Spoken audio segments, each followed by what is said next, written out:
Hello, everyone. Welcome back to Britton's Hangout Hour, episode 97. And can't believe we're in the 90s.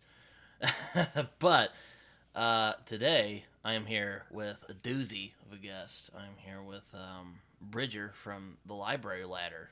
Might have the sexiest voice on YouTube, so welcome to the show. How are you today?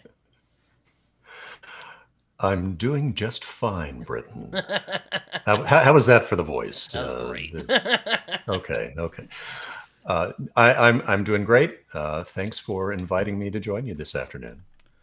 Yeah, it took a while, but yeah, we got it. We got it going. But yeah, you run a YouTube channel called Library Ladder.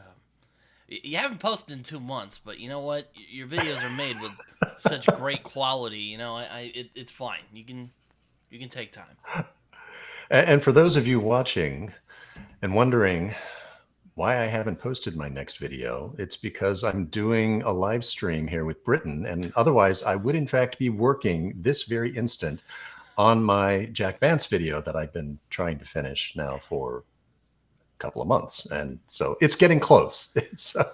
But it's taken a lot longer, and I've had a lot of interruptions, a lot of travel over the last couple of months, and just other priorities that kind of kicked it a little farther down the ladder, so to speak. But I am finishing it up and should have it up in the next few days. Oh, very, very cool. Yeah, I remember that was kind of um, why this took a while to get together. I mean, it was fine, but Yeah. um, but yeah. So you went traveling. Where'd you travel to? If you Some don't mind my vacation asking, travel, anyway. some yeah, just some vacation travel, some family sort of reunion kind of travel, some business travel, just a combination of all of those, all in a very short period of time. Fair enough. Yeah, I think I actually found you. You were on Chatting with Nuts with Jimmy, is where I think I first discovered you, and I'm like, whoa, this guy talks about all these like really, obscure, speculative fiction stuff. This seems just like the type of channel I'll enjoy. So there we go. Here we are now. Well, thank you. I'm sorry I don't generate enough content probably to keep you satisfied, but I'm trying. This is for me. This is just a labor of love. I we got enjoy we got a making good these amount of videos, and videos. It's fine. yeah, I just hope people find them useful, find them interesting. I mean, I'm not trying to cultivate a regular community, unlike say Jimmy. I mean, Jimmy has a regular uploads schedule, and is has a Discord that's very active, and really has a very vibrant kind of social community. And my channel's not really designed to be a social channel. It's more designed to, I hope, just be a helpful channel, maybe a useful or informative channel. Yeah, yeah, I see that. You have a lot of videos about anthologies, and even have one about Valentine adult fantasy series, which is um, Right, which is not as racy as it sounds. That's actually old, archaic, traditional fantasy, for to a large extent, as opposed to things that might make your parents blush, or grandparents blush. Maybe I don't know. I've thought about this is kind of a non sequitur, but I've thought about getting the. I don't know if you've ever read Salman Rushdie, but I've thought about getting the Satanic Verses, but I don't know. I don't know how I'm gonna describe that to my parents when I buy it, and they're like, "What? What is that?" I'll be like, "It's about It's not Islam." what it. Yeah, and it's not exactly what it sounds like. Although I Exactly. have not read it, but I'm somewhat familiar with the story in the novel. Yeah. Yeah. That does make me wonder. Like, what do you think about magical realism? Because like that's something I always kind of wrestle with. Because, do you think it's just like another kind of fantasy, or do you think it's something different? I think it's just another kind of fantasy. I think it's a marketing term. to a large extent. I mean, it's basically, and you sort of have to look at the history of the fantasy genre and the literary fiction genre and realize that for almost the entirety of their existence, there's been a real tension between them that, uh, even if you could go back, sorry if I'm going into a history lesson here, but No, no, it's fantasy's been around a lot longer than literary fiction, a lot longer. Now, it wasn't always thought of as fantasy, because a lot of these fantastical tales, if you go back hundreds, thousands of years ago, people thought they were true or mostly true. When you had a lot of the myths and legends and the folk yeah. I mean, tales and I'll things. probably get blasted for this, but you get taught the Iliad and the Odyssey in school, and you're like, that's fantasy. Like, come on, guys, like it's fantasy. Yeah, and to an extent, it is. Even when Homer was composing it, it's not to say that he fully believed in everything that he was saying in the poems. That's true. Yeah. Um, but many people that he was composing it for and performing it for, and others later, believed at least many elements of those poems. And so it sort of straddled this line of, is this fantasy or is it just fiction or is it something else back then? Or is But it a that's kind of a semantic. historical account with some weird fantasy elements thrown in? Exactly. And literary fiction, as we think of it today, is a very, very recent creation. If you, in the context of the history of literature, literary fiction only has been around for the last couple hundred years. It was, I mean, maybe a little bit before that, but it didn't really come into full flower until the 19th century. And it was, to a large extent, a backlash to fantasy. Because prior to that period, the fantastical tales were the ones that were the popular ones.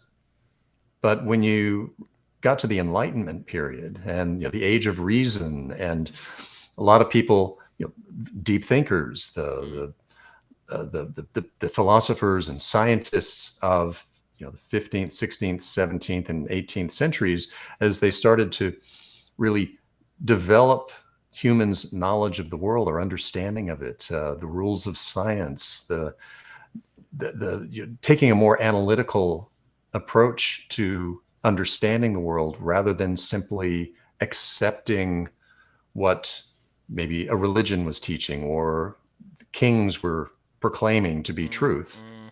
Scientists were questioning that, and they started imposing a degree of rigor, and they started also looking internally, particularly some of the philosophers and writers began thinking, well, where should we be looking for the meaning of life? Where should we be looking, to answer a lot of these deep questions? And rather than looking externally, which to a large extent fantasy did, myths and folklore and others, looking to outside explanations, things that are not human centered. All of these writers and thinkers started going, well, maybe the answer is actually inside ourselves. Maybe we should be really exploring humanity in all its mundanity. And that's where literary fiction comes from, that exploration of the mundane experience of human beings just going about their everyday lives. And some extraordinary human beings going about their extraordinary lives in some cases, but they were very much explorations of people and their lives. And that was a direct, just rejection of the fantastical outright. And the Romantics fantasy came back and they're like, we like this stuff. Shut up, Enlightenment. Suck it. Yeah, we like our so weird fantasy you've got stuff. Right, exactly. The problem is that, well, depending on, it may not be a problem. It's just Or if you're historically, William Blake, it you're just like, was I'm just going my own weird direction. You guys go away. right. But the people who had the actual power and resources to promote their, their worldview were the Enlightenment ones, or the literary writers, because Uh-huh. they had the backing of publishing houses. They had the backing of the media, the press, who would tout their works and promote them and give them an aura of substance and profundity.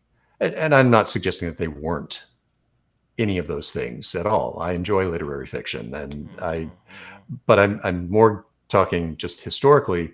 There was very much a conflict between them. Whereas the genre fictions, fantasy, or the fantastical, which also kind of blended into horror, and you had the roots of science fiction and others, and then you had, historical fiction, the westerns and others like that. Mm. That was pulp fiction. Pulp fiction. I mean, that was nobody, at least none of the mainstream publishers, wanted anything to do with that. It was up to the dime novels and penny dreadfuls and the, later, some of the pulp magazines that were founded on shoestring budgets, but eventually found an audience, but not an audience willing to pay $1 an issue. It was an audience willing to pay 15 cents an issue, which really kind of limited the audience, and the because literacy rates for the people who weren't able to afford to buy books on a regular basis were lower. And so it took a long time for the population to basically become literate enough and become economically self-sufficient enough to be able to start to afford to buy books. So instead they were buying magazines, really cheap, pulp paper magazines that were designed to fall apart within a short period of time. They weren't intended to last for very long. Mm. And to a large extent, the stories that were published in them weren't intended to last very long. Nobody expected them ever to be read after they first saw their publication in those magazines, because there was no expectation that they would ever be reprinted, at least at the time that they were written and published. So you started to, over the course of the 20th century, see that changing, as authors such as Ray Bradbury, for example, garnered a lot of attention from literary critics, because he was writing genre fiction that read like a lot of literary fiction. And so, and that got a lot of the mainstream publishers going, maybe there's some potential in here, but we need to make sure that we call it something different. We don't want to be branded in the same way that the pulp magazines are branded. We absolutely want to avoid that if we can. And so that tension persisted throughout much of the 20th century. And so you start to see labels like it's still happening today, really. Well, it still happens today. Although I think to a large extent, what's also happening is fantasy is trying to become more literary. I mean, this is another thing that's been going on. Bradbury was doing it. Others were doing it before Bradbury, where they figured, well, if we can't beat them, let's join them. Let's make ourselves, what we're writing, feel more literary in a variety of different ways, so that maybe we can get accepted by the power brokers or the taste makers, or whoever these anointed few are that are making those decisions.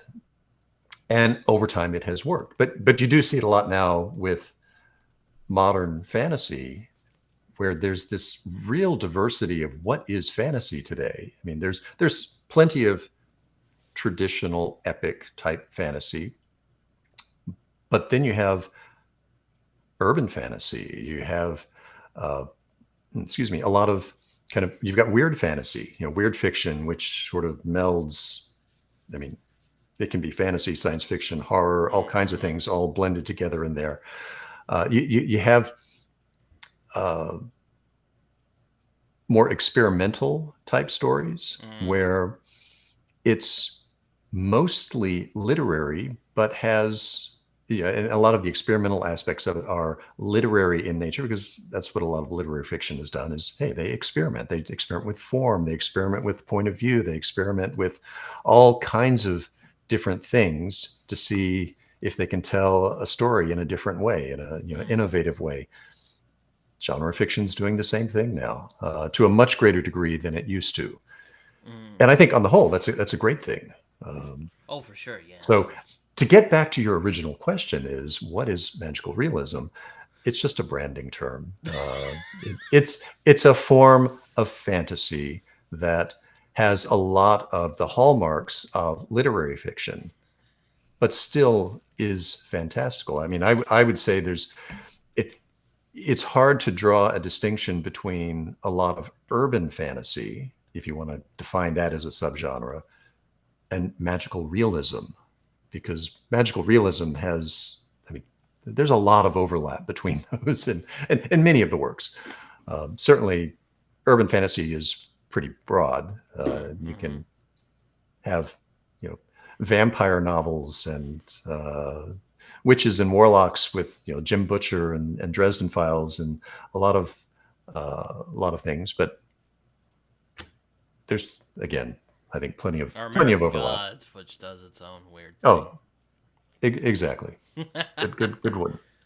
Yeah, no, it's though I will say, I watched Josh's discussion that he hosted, and it had you and Philip, I think AP Cannon. And AP.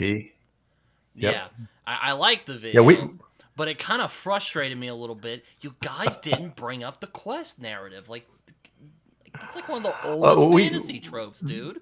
That discussion was a lot of fun, and I hope that we continue it. But we didn't even come close to answering the core question at the heart of that video, which is, can we define classic fantasy? And it's such a difficult subject because there are so many different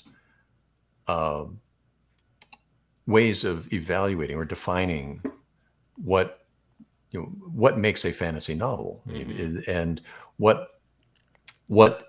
should we be looking at it in terms of older works versus more modern works, and in some respects you can draw some distinctions, but it doesn't entirely work just looking at the age of the work, because there are a lot of fantasy novels that are being written today that sure read like much older works. That fantasy is cyclical, and so what was once classic has now been reinvented as modern, but it's actually the same or very, very, very similar to works that were being written 50 or even 100 years ago. And but because it's new, sometimes it gets labeled modern, but is it truly modern? And at the same time, there's a lot of older fantasy that gets pigeonholed as, well, because it's old, it's probably not as good. Or because it's old, it's going to be just like a Tolkien clone, for example, or just like your standard Conan the Barbarian clone, or whichever kind of type of fantasy they're talking about. The reality is there are a lot of older, meaning 40, 50, 70, 80-year-old fantasy works, even predating the coinage of the term fantasy for the genre, that if you read them today, you go, well, that sure reads a lot like what someone much more modern in terms of time period, someone much more recent would have written. You go back to the 1920s and James Branch Cabell, who was extremely popular at that time, and he was writing fantasy. It wasn't called fantasy at the time, but that's what he was writing. And they were humorous. They were, very pointed and sometimes sarcastic Mm, looks at society. And that's what Terry Pratchett did with Discworld. Now, Terry Pratchett took it to another level in terms of absurdity, mm-hmm. but Cabell was doing a lot of the same things. Putting a lot of double entendres into his work. You're writing in a more kind of a breezy kind of style, probably a little more wordy, but not a lot more wordy than Pratchett. But the precursors to a lot of those more recent authors existed 100 years ago and really ought to be read because they are fun. Uh, Yeah, I'm actually hoping to do a. I'm hoping. I'm already. It's kind of sad. I'm already thinking of next year, but I'm hoping next year I can get to read some like pre-Tolkien fantasy. Like I'm really wanting to read Lord Dunsany and Blood in the Mist, which I've heard are both very well. King of Elfland's Daughter, particularly, because I own a copy and I'm like, I gotta read it at some point. uh, I, I am huge fans of both of those. I think Blood in the Mist is so much fun, and uh, I know that you are a big fan of Jonathan Strange and Mr. Norrell because I just saw your review on Goodreads, Oh yeah, which I do want to congratulate you on. That was a well done review on Goodreads in thanks. terms of trying to imitate the style of Susanna Clark and how Thank you. she I wrote appreciate that. Jonathan I Strange. was kind of nervous. I went overboard with the. I'm like, oh geez, there's 20 of these. I hope I didn't go overboard with the footnotes. It, it was probably a little bit overboard. I had a lot of fun reading it, and so I congratulate you on it. I really do. And I kept so, saying it. I'm like, given this is probably. It took me a minute. I'm like, oh man, how am I gonna do this? And I did it. I'm well, like, all right, well, there you go. given how much you enjoyed Jonathan Strange, I can't imagine that you won't enjoy Blood in the Mist. Yeah, I've heard Blood in the I mean, Mist is it's kind of informs that book a lot. I mean, I haven't. right. Uh, Absolutely, and Neil Gaiman has relied on or been influenced, inspired by that. I mean, his novel Stardust is very clearly inspired by Blood in the Mist. They're not the same, but there are parallels that uh, seem clear to me, at least, that he was drawing inspiration there. And I think Gaiman has been on the record as saying Blood in the Mist is one of his favorite novels Yeah, that my he's read. copy of The King of Elfland's Daughter has a Neil Gaiman introduction. I'm like, my God, that Oh, dude writes more introductions than like actual like fiction nowadays. well, the introductions that he's writing are for works that are ones that I think he has a particular connection to because he read them and they influenced his writing Mm-hmm. later. I mean, I am a fan of King of Elfland's Daughter, but it is not my favorite Dunsany. Mm. It's well worth reading, and I encourage you to do it. I think Dunsany does a wonderful job with the atmosphere in that Mm. novel. I I think he tells a better story in some of his other works, Mm. and I think his best works actually are his short fiction. He's a marvelous short fiction writer. I do have like Uh, I have a Penguin edition they did a few years ago. St. Joshi edited it, which I'm like, all right, St. Joshi, if he's doing it, then I'm probably in good hands. um, I think that if I'm remembering correctly, that is a very good. It's sort of a best of Mm-hmm. collection of his short fiction, Mm-hmm. and I do remember going through. I don't own that particular one. I have editions of uh, Oh, I'm his sure. other I collections. can see your collection Yeah. back there. But I do remember trying to see which of his works are still in print, and I really liked that best of. And I don't remember if it's called the best of, but that's essentially what it is. is Mm. it pulls from several of his uh, short fiction collections that he wrote over probably a period of maybe 30 years, and really selected a lot of the best stories Mm-hmm. from them. Not all of them, because they couldn't fit them all into one collection, but I think it's a very good collection. So it's a great place to start. I actually think that's the best place to start in reading Dunsany. Don't start with his novels. Start with his short fiction. Oh, but I want to read the King Elfland's Daughter. I want to see what you know. Because I mean, if you're like, I mean, I'll admit, when I hear Michael Moorcock, talk praise of fantasy, I sometimes take it with a grain of salt because I often feel like he's just doing it to take a dig at Tolkien and people who like Tolkien. Though he's softened over the years. Um, yeah, apparently he likes King of Elfland's Daughter, and Neil Gaiman does. And I don't know.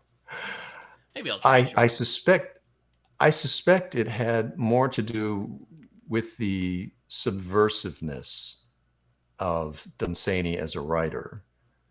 Mm. Uh, I mean, I'm not sure that Moorcock would have fully agreed with Dunsany's politics, because I mean, Moorcock was a radical.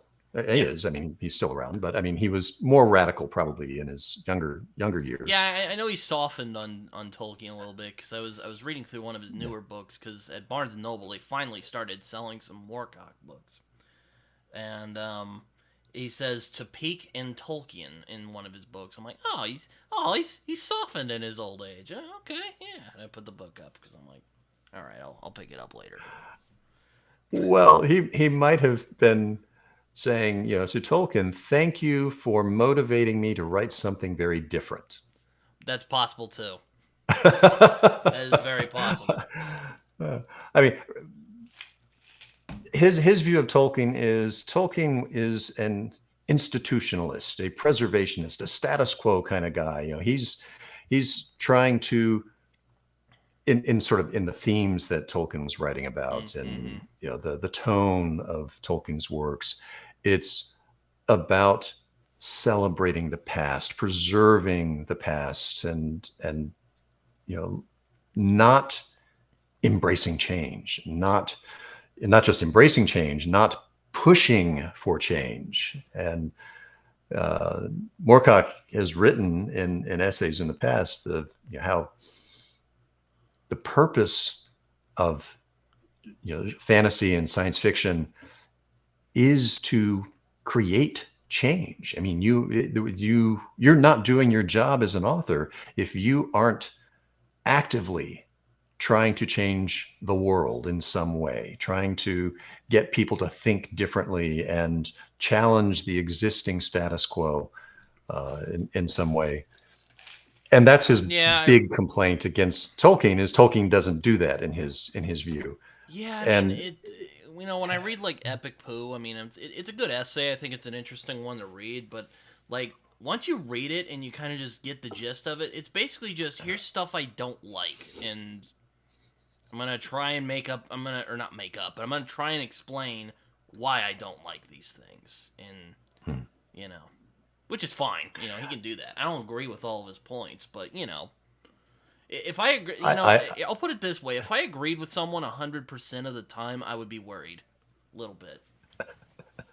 yeah, you'll never learn something if you agree with somebody all the time. Exactly. Yeah. And I think Epic Pooh, Moorcock's essay, which is one of the ones he's written about fantasy, is an interesting read, and I think he does make some really good, thought-provoking points. At the same time, though, I think it's a very, very narrow way of thinking about fantasy, and I think he unfairly, It's a little ironic, isn't it? Because yeah, he jabbers on in that essay about authors should change the status quo, not be all in Hobbiton and smoke our Hobbit weed and just mind our own business. He criticized, and also he's criticizing Tolkien for being too narrow and creating this, as he calls it, Merry England. That's funny you say that. yeah. The irony is definitely there in some of his writings, and Uh, anyway, I, I, I enjoy all of them. I enjoy Tolkien. I enjoy Moorcock. oh, same. They Yeah, I they like. they provide different kinds of enjoyment for me, I like and I I like think Elric and Corum, though I do think Moorcock's problem is he's a little too clever for his own good, or at least he tries to be too clever for his own good. Because like Elric, he's like subverting Conan, and then Corum, he's just subverting himself. I'm just like, dude, calm down. Just tell a good story, all right? Just like I read one of his newer books where it's literally like a weird autobiography but with like fantastical elements, and I'm like, dude, just tell a good story. I know you're a good writer. Like, come on. Yeah. There's people who like it, and that's fine. well, And you may disagree, and that's it's fine too. no. I say. I mean, I've read a lot of Moorcock and have made 4 videos to Yeah, I see date some of them. about I need to his watch them. works, and have more planned. It's just I've got to find the time to get to them. So I'm trying to work my way through his Eternal Champion series in my videos and basically say, here's what each of these Eternal Champions adds to the overall saga and how they all fit together. And some of them are, I think, far more readable than others, depending on what you're reading for. I mean, some of them, he was literally writing them, just dashing them out. They are first drafts that he wrote in a day or maybe 2. You know, there's an entire trilogy that he wrote in a week, a trilogy of novels. But he was writing them. That's be- impressive, I have to say. uh, it's incredibly impressive, but at the same time, the quality did suffer, in Yeah, my I opinion. imagine. It's a first draft. If you're not really taking the time to go back and refine and make sure that all of the plot elements actually Yeah, tie like together well and the characterization is well done, and he was cranking that stuff out so fast, and it is so well done given how fast he was writing it. But I do think it would have really improved had he had the time, had the opportunity to spend a lot more time. But he was writing on deadline. He was mm, at the time editing the New Worlds magazine, hmm. science fiction and fantasy magazine that's published in Britain. And the magazine was on a little bit, struggling financially, and it needed content every single month. And rather than paying outside writers to submit uh, their own works, and I mean he was certainly soliciting uh, works from other authors, and he helped discover some and promote some well-known authors. But at the same time, it was a lot cheaper to make sure that some of his works got published in the magazine, because then he didn't have to pay royalties to someone else. Oh, jeez. Well, this was very common, very, very common. And so I don't want to make it sound like Moorcock was doing something really extraordinary or dishonest and bad. He actually But put his name. He actually put his name on his stories, which was basically saying, "Look, yes, I'm the editor, and so I'm doing a little bit of self-dealing here, but I am going to put my name on this." John W. Campbell did not. He published plenty of stories under pseudonyms in mm, his own magazine, hmm. uh, and many, many, many other Also wrote magazine the story that The editors. Thing was based on, which is Right, my but favorite he horror didn't film. publish it. But he didn't publish it under his own name. Hmm. The thing was published under his pen name, and off the top of my head, I can't remember which one he used for that.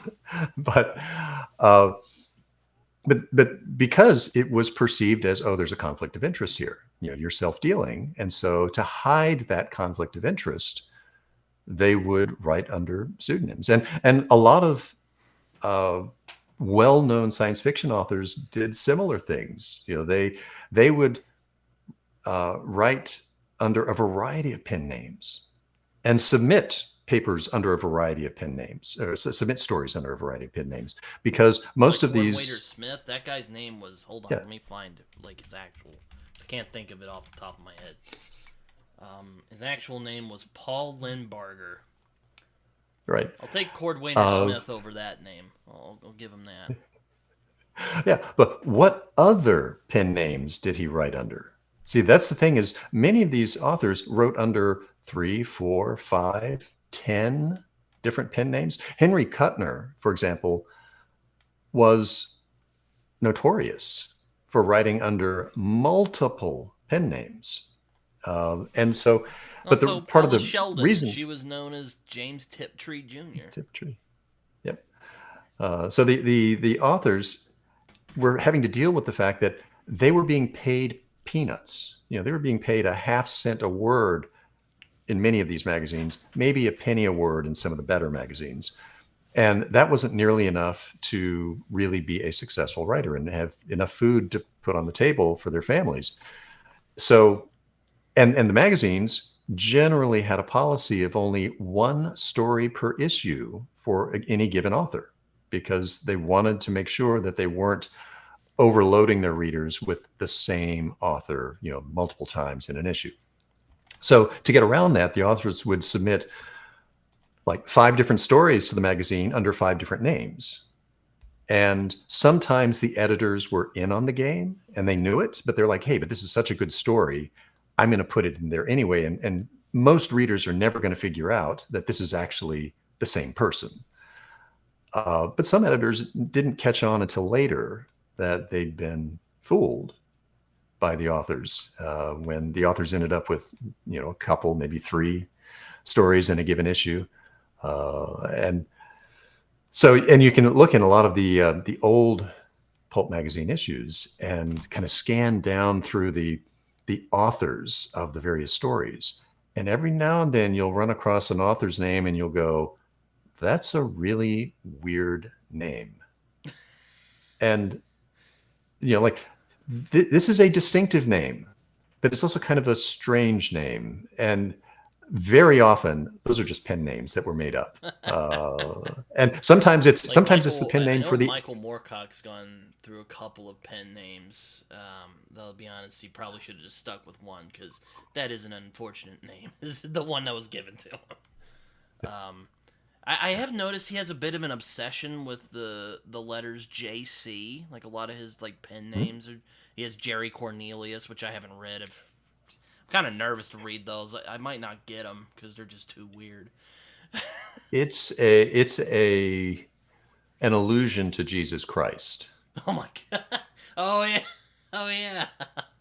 I mean, that's the theme that sort of connects them. And I didn't even think of that. Yeah,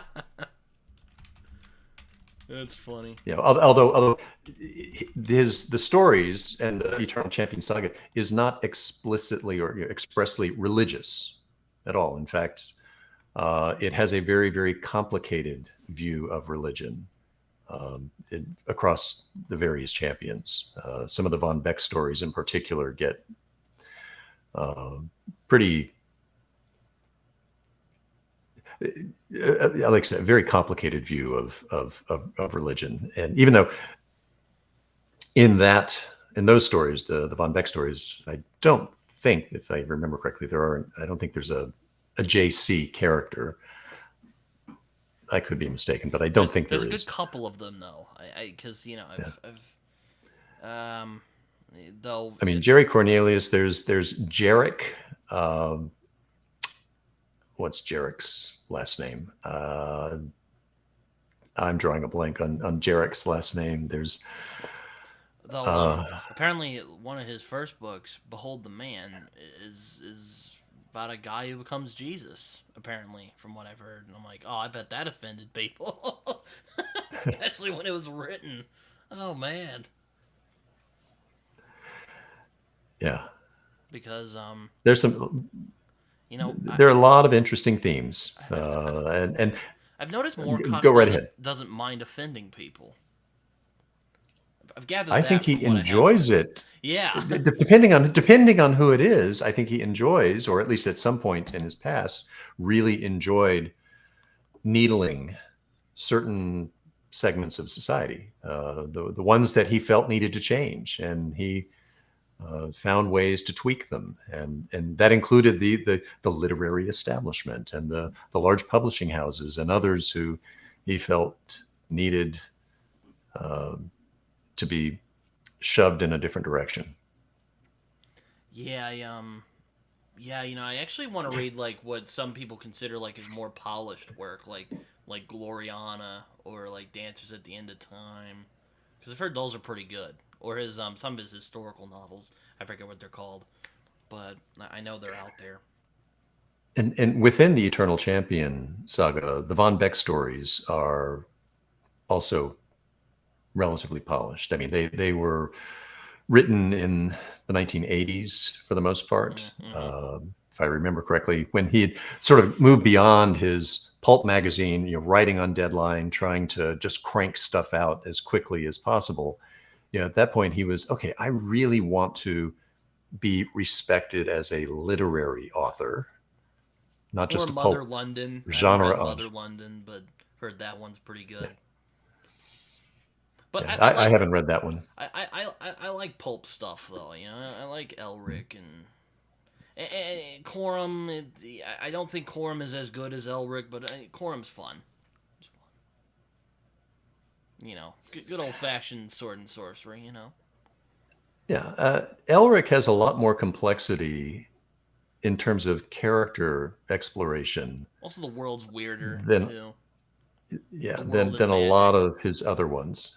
And what's really remarkable is some of those early Elric stories were really, really early in his career, and so he was capable of crafting you know these complex characters, not just slapdash throw things on the paper type stories. He was able to craft uh, some characters that had so many dimensions to them that their stories could continue to be told even today. I mean, he just published the latest Elric novel last December, I think, and Mm. it's sort of one of those novels. It's not actually chronological in the sense that and none of the Elric works are actually chronological. They bounce all over the place in terms of when they were published and where they fit in the timeline of the story.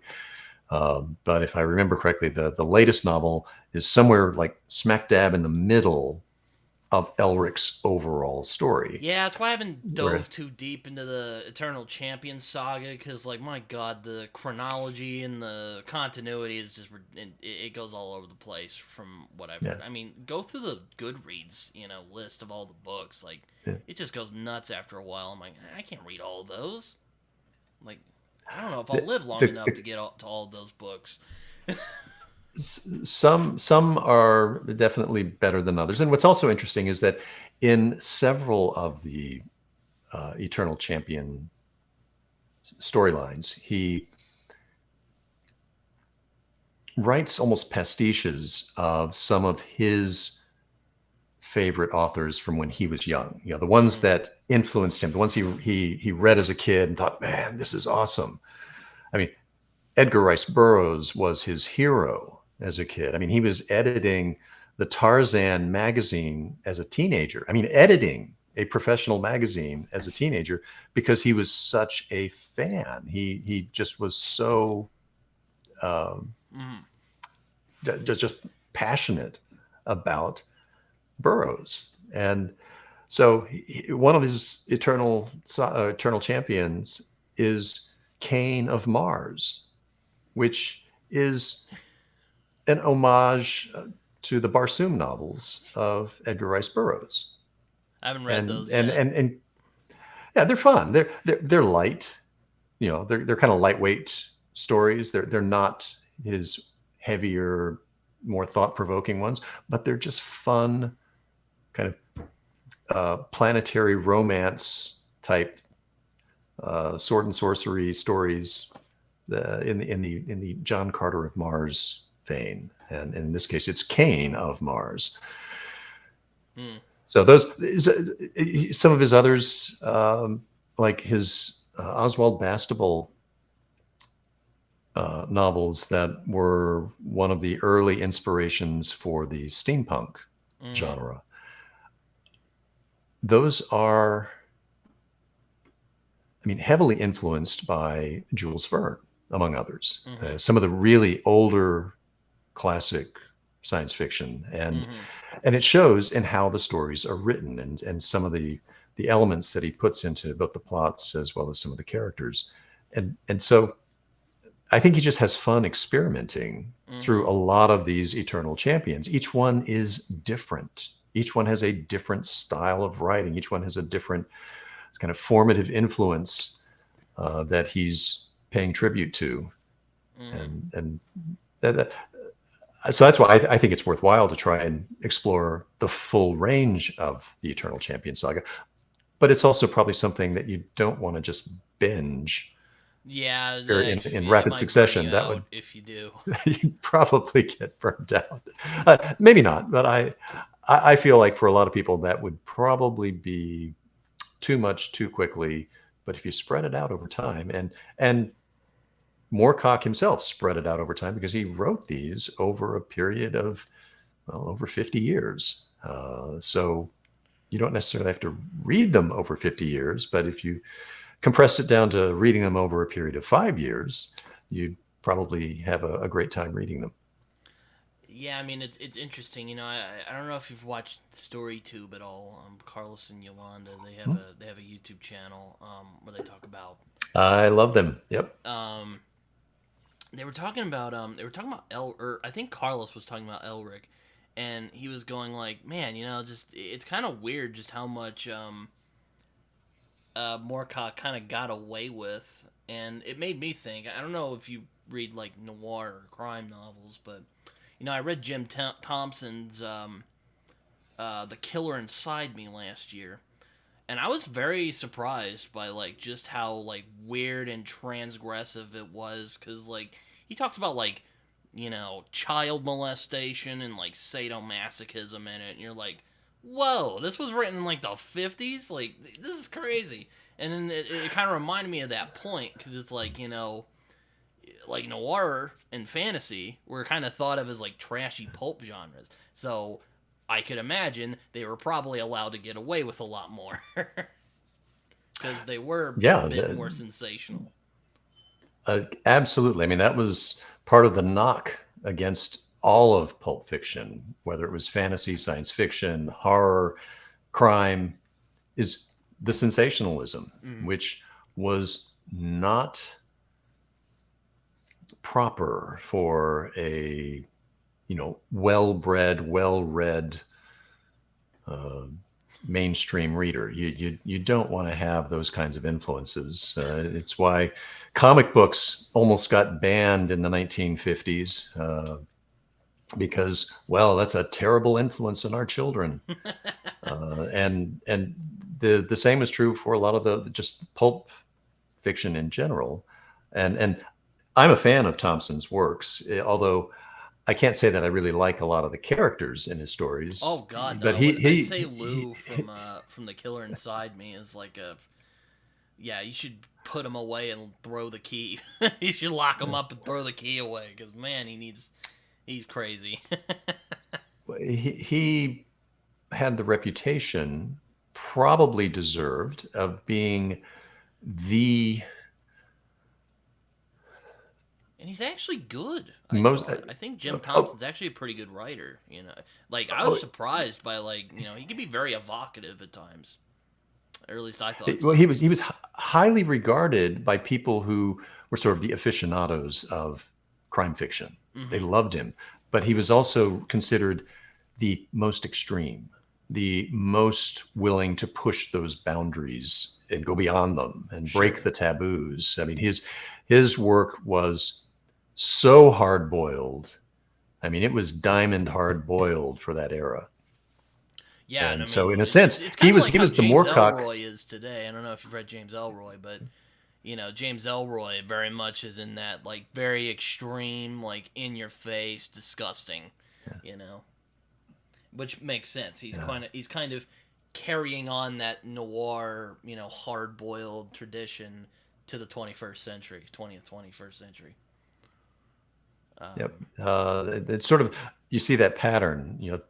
There were people in the 20s and 30s who were breaking some of those more staid, more genteel conventions. And then you had Dashiell Hammett and Raymond Chandler and others of that 30s and 40s era suddenly writing dialogue that had curse words in it, writing Mm-hmm. uh, descriptions of scenes where the actual violence was described in graphic detail. Maybe not quite as graphic as I some was later authors like, wrote it, but more so than had been up to that yeah, point. like yeah, I remember reading The Killer Inside Me. I was kind of like, I thought there would be like more build up to the violence because that's kind of what you expect nowadays. You expect like this like Mm. more intricate kind of plot where they build up to the showdown, violence and stuff. No, he just like walks up to a guy and shoots him, and that's it. And you're like, okay, this is interesting. Not what I was expecting. Uh, some of that was probably a stylistic choice. Some of that might have actually been imposed on writers at that time because of space constraints. That's Many of true. them were That's writing for magazines where the magazine said, "Look, you've got 5,000 words or whatever length they had available. You've got to fit your story within this limit." Or maybe if it was a novel that was being published as a cheap paperback, those paperback publishers said, "Look, I can give you 110 pages or whatever." Excuse me. So it's got to fit within that limit. And so authors at that point were self-censoring themselves, or editing them. They're writing down to make it as focused, as clean and crisp and just hard hitting, because they couldn't afford to spend a whole lot of time describing things and setting the scene in a very very vivid, uh, kind of elaborate way. They said, okay, what's the most vivid thing that I can say or do in this scene? And I'm going to get to that as quickly as I possibly can. And it a lot of times had a very shocking impact on them. A lot of times it was a conscious decision because they liked the style, they wanted to shock. But other times it was they just had to. They had to strip down their stories to just the barest of frameworks if they wanted to tell the full story that they had in mind, Yeah, and just because of and space constraints. I'm sad to say this as a noir fan, but I haven't read Chandler or Hammett yet. I know I need to. They're like the touchstones of the genre. I only just started with Jim Thompson last year, so there you go. Well, Um, Thompson's a great one. I mean, I have a lot of respect for him. I mean, I guess I've read 4 of his novels. I'm trying to think if I've read more than that. I might have. And they are all really, really well I mean, done. they're well done. They're very quick reads. I mean, these are the kinds of things that if you just want a really quick change of pace, from, say, you've been reading epic fantasy and you're like, okay, do I really want to pick up that 800 page volume that's the next in the series, or maybe switch to another author that also has an 800 page volume that's the opening of a new fantasy series? Or maybe do I want to just kind of reset my whole mental framework, or so that I'm maybe more receptive to something else, or able to switch gears and go to a different fantasy story? This is what I do with short stories. This is what I do with a lot of this kind of classic crime fiction and other pulp fiction. Mm. I love them as palate cleansers. I love them as something that I can just make a really quick read, an hour, 2 hours, I will I'm say, God done. help if you use Jim Thompson as a palate cleanser, because he gets really dark. Like, oh my god. Oh, well, that's why I say it's a palate cleanser, but it's resetting sort of just how I'm prepared to absorb new material, new Mm-hmm. reading, new things. I would not binge Thompson. I don't. I don't binge crime fiction. I don't binge horror fiction. I don't binge any of those really, really dark things, because I don't really enjoy it very much after a while. I mean, I really lose my taste for it because it becomes so oppressively negative. And I just don't like that. I mean, it's inducing an emotional response in me that I don't enjoy at that with that repetition. In small doses, it's great fun.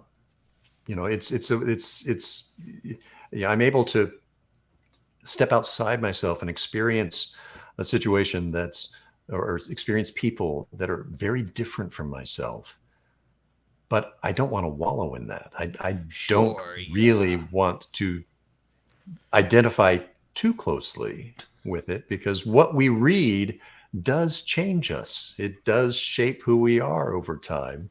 So I'm Yeah, kind of careful like don't read to do like it in moderation. Lolita, like after I don't know. I mean, do read Lolita at some point, but like maybe don't read it if you're like looking for a palate cleanser, because you'll be like, "What?" and then put this down. I don't know anyone who would do that, but I don't think anyone should do Lolita as a palate cleanser. But Well, well, maybe palate cleanser is probably not the best word for it, but as a change of pace. yeah, I okay, would, I yeah. mean, when I read Lolita, I absolutely read it as a change of pace. Mm, I mean, I don't remember what it was sandwiched between, but it was sandwiched between books that had absolutely nothing to do with the themes or ideas and types of characters that are in Lolita. yeah, no, it's definitely I mean, I bring up little. It's kind of funny, this is something I often think about. I mean, it doesn't bug me as much anymore, but at the same time, it always kind of will bug me. So I've just accepted it at this point. But like when it comes to like genre versus literary, it's kind of funny just Yeah. seeing how like the thought has changed. Because like Lolita, like take Lolita with like a noir novel from like Jim Thompson. Like they're doing very similar things, very different ways, but they're doing very similar things. They're talking about sensational topics in a really honest way that makes people uncomfortable, or at least good noir does that. I think. Yeah. I mean, I agree. And doesn't mean that I necessarily enjoy all of it. I mean, well, no, I enjoy, it's sort of a fine I just line think to it's kind of say that, funny or like kind of like weird, Like why is Lolita considered like, well, I know it's controversial, but like it's like, one of the canon, and then like, Jim Thompson's over here. Or I could say that with science fiction, like why is Kurt Vonnegut so well loved? Nothing against Vonnegut. I love Slaughterhouse 5. And then like Philip K. Dick is like for, weird paranoiacs who do drugs, which is not, but like he's more of a cult author and unapologetically so. yeah, people enjoy different things. That's true. For me, I, I enjoy reading a wide range. I mean, on my channel, I've primarily just talked about fantasy and science fiction. And I started out talking about children's books, which was my original intent for the channel. It's sort of morphed into more of a fantasy and science fiction channel, although I have tried on occasion to toss in a little bit of horror, a little bit of kind of adventure fiction. Mm. And my goal all Yeah, I see along, at one least called once I Modern Spy Fiction's Debt to Poe, so I'm like, oh, I might check that out because I like spy right, yeah. stories. So once I realized that I couldn't really focus exclusively on children's books because there just wasn't an audience, or at least the algorithm was not going to find that audience for me because it was steadfastly refusing to. At that point, I said, well, I want to teach the algorithm over time, because I sort of figured out that's what you have to do. You have to train the algorithm by over time providing a wider range of videos that can broaden your audience eventually, and hopefully the algorithm recognizes that the audience is getting broader. So when I've made horror related videos or like spy related videos, they really, for the most part, have not been received well by the algorithm. audiences have liked them, the few people who've actually watched those videos, but those have been some of my worst performers. And it has frustrated me, but I haven't given up on my intent to add more genres to my channel. And I've been absolutely planning to add mystery genre, and which sort of encompasses crime, so that crime and mystery genre. I have a love for golden age mysteries, some of the noir crime fiction, a lot of the I was stuff gonna up ask, through. like, I've seen you have covered some crime fiction. So are you more in noir, Chandler, or are you more like you know, I like to call them Yale England mysteries, because or Merry England mysteries, because it's a lot of English people sitting around and like. Do you like the kind of mysteries like Agatha Christie or PC Cast, or do you not really care? I enjoy both types, although I'd say I enjoy puzzle boxes Mm, in terms of mysteries. Now, whereas crime thrillers typically aren't puzzle boxes. mm, mm, Those are more the visceral emotional response that the mm, story is generating, at least for me, that's where mm, those stories fit in, which is why for me those are change of pace stories. If I want to just give my system a jolt, sort of refresh my mental faculties in ways that other things I've been reading have not, then I'll read that pulpy crime fiction. But if I want to have a more maybe cerebral type of experience, I love locked door mysteries. mm. John Dixon Carr or Ellery Queen, or those are the ones that I guess I enjoy the most. Although I do enjoy, like I said, a wide range of mystery type stories. The noirish, Chandler and Hammett's, and I love some of the later authors who kind of came on the scene in the 1950s and 60s, like John D. MacDonald. Mm, Fantastic writer who sort of straddles that line between crime thriller and mystery, mm, where there aren't mysteries involved, but it has a lot of the conventions of the mm. more hard-boiled crime fiction Yeah, I actually have a of couple of earlier John D. authors. MacDonald here. I just haven't picked them up yet because he wrote a good couple of stuff. He wrote a lot of crime fiction, like Travis McGee novels, and I need to get to those at some point. And he also wrote like science fiction, which is pretty cool. So, It's what he started out writing. He started out as a science fiction author and wrote some pretty good novels. I think he may have written 3 novels or so, and quite a few short stories that were published in the pulp magazines. mm. He was well known early on as a science fiction author, uh, but basically switched to writing crime because crime paid better. Crime paid. The pulp magazines, science fiction was the absolute poverty row of pulp magazines. They paid the least of any of them because they had the smallest readership, and Mm-hmm. and crime pulp magazines paid relatively well compared to some of the other genres, better than horror, better than fantasy, better than science fiction. So there actually are a lot of science fiction authors who moonlighted as uh, mystery writers. Oh. And yeah, I have a video in the works specifically about that. That there are dozens of classic science fiction authors who also wrote mystery. Also, Now, many of them, Asimov did that, didn't he? If I remember right, because he oh, was a fan. absolutely, He was a fan of mysteries. completely, completely. He wrote a lot of them, and many of them didn't write their uh, crime stories or mystery stories under their science fiction author names. Mm.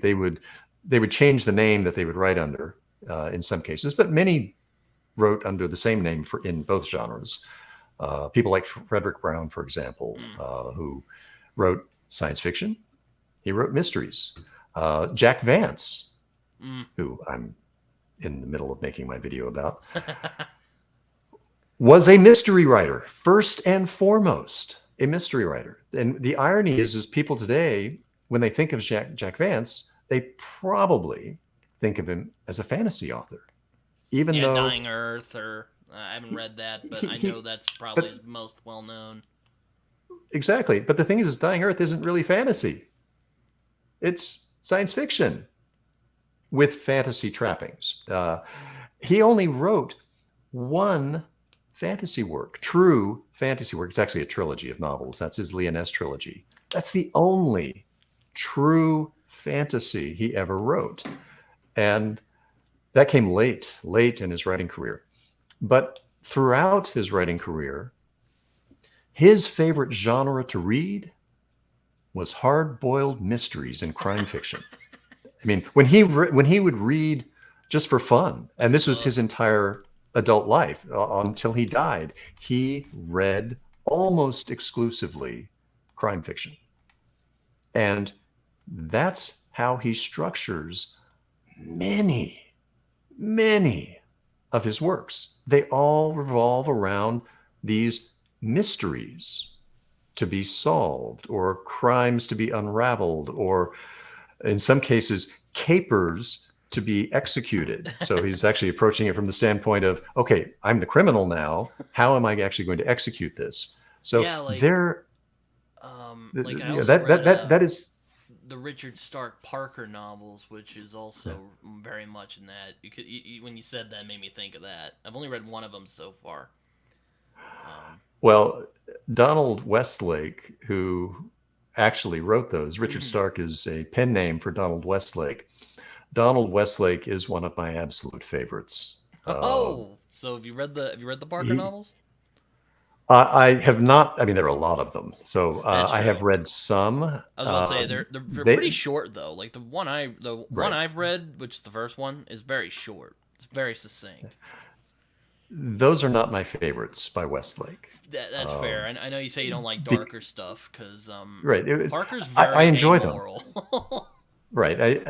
I enjoy them. I enjoy reading them, but again, that's not a series that I would binge, That's just fair. Yeah. because No. of how dark it can get. Westlake, the author, was incredibly clever. So he wrote another series. I mean, he wrote lots. He was a very prolific author. He wrote a lot under his own name, Donald Westlake, including a 10 or 12 book series that follow the misadventures of a thief called John Dortmunder. What a And name. yeah, it's a great name because it's an unfortunate name in that he's an unfortunate kind of character. He is brilliant. I mean, he is a really masterful thief in his ability to plan these robberies, these just really elaborate, almost Rube Goldbergian types of capers, and planning them down. The problem is, all of these capers require a team of people. He can't just do it himself. And he's surrounded by people. His team are a lot of misfits and incompetence. And he also just has bad luck a lot of times. So you have all of these novels in the Dortmunder series that are comic. I mean, they are comedies, even though, I mean, there are serious elements in them. I mean, it's not like it's parody. It's just the misadventures of a thief who's really good at what he does, but just can't catch a break because of the people who are around him. And I love them. They are so I much thought the fun. catch would be like no one takes him seriously because of his like his name or something. Well, there may be some elements of that too, but if you're looking for a change of pace, that's also a good one. In fact, at least one of the novels, I'm trying to think of more than one, was made into a movie. What was it? So the very first of the Dortmunder novels is called The Hot Rock. And back in the early 70s, it was a big time sort of A-list movie starring Robert Redford as John Dortmunder. Oh man, oh, sorry. And Cattail. George Siegel as one, his, good friend, old buddy, who's part of his team. And, there were some other character actors in the movie. It's a fun film. It shows I can up see probably once a Robert year on Redford Turner playing Classic that Movies. kind of character. So yeah, Yeah. get like Paul Newman in there, it would be perfect. Right. This was right before he made The Sting, if I remember correctly. So I think The Hot Rock was 71, 72, sometime in that period. And then shortly after that, he made The Sting with Newman. Oh, very nice. Yeah, yeah. I've only seen Butch Cassidy and the Sundance Kid with the two of them, and it's great. You have to watch The Sting. I mean, I enjoy Butch Cassidy and the Sundance Kid, but for me, the Sting is unparalleled, and just the chemistry between them, the plots, the writing, the script, everything is so very, very well done in that movie. Yeah, no, yeah, I'll have to check that out. I did want to mention, I know you're a fan of Dan Simmons. You even made a trilogy of Mhm. videos talking about Dan Simmons. I'm actually hoping this month, whenever I'm done with Bluebird, or Moon Witch Spider King, probably going to be Bluebird, because, it's much shorter. I'm actually hoping to pick up Hyperion, have this little copy here. The airport thriller version. I hate these kind of copies. Well, hold on to that copy. That cover art hasn't been in print for decades. So Yeah, I got this off of Amazon, so yeah, yeah. But that's the best cover. I wanna That, read it. that, I've been wanting to read it for a while. I've wanted to read Dan Simmons for a while, because I know a lot of people, such as yourself, really appreciate what he does. And people are like, "Oh man, Hyperion, he really knows what's what in that story." I'm like, "All right, I'll check it out." Hyperion was one of the, I guess, most influential science fiction novels that I've ever read in terms of influence on me and how I think about science fiction. Mm. And so when I first read it over 30 years ago, 34 years ago, something I don't remember exactly, but I first read it shortly after it came out. Mm. And I had never read a science fiction story quite like that one. And I loved it. I can't say that I loved every aspect of it, but as a whole, because I mean, it's a collection of stories in a sense, at least the first novel in the Hyperion Cantos. It follows, these various pilgrims on a journey, and each one takes a turn telling their backstory. And so you have this collection of backstories that make up the novel. And some of the backstories, for me at least, resonated more than others. And I think that's true of almost everyone I've encountered who's read the novel. But each of the backstories is going to resonate differently with different people. Some people really like the captain story. Some people really like the priest story. Some people really like the poet story as their favorite one. Some like the soldier story. I mean, there are many reasons to like any of them, but some will probably resonate better than others. But as a whole, it tells just a really powerful story. And the second half, the Fall of Hyperion, is essential reading as well. I mean, it's the structure is very different in the second novel, but it really ties, I think, everything together very, very, very well. Yeah, no, I'm hoping to. A lot of people have told me, Britton, keep in mind this is like one half of a story, and I'm like, okay, all right, let me read it, okay, Yeah. before you guys say anything. But Yeah, yeah, I've it heard is great. only one half. You don't get the full story in that novel. It is one half, but you get some really compelling narratives in those flashback, or the backstories, the stories that the pilgrims are telling to one another.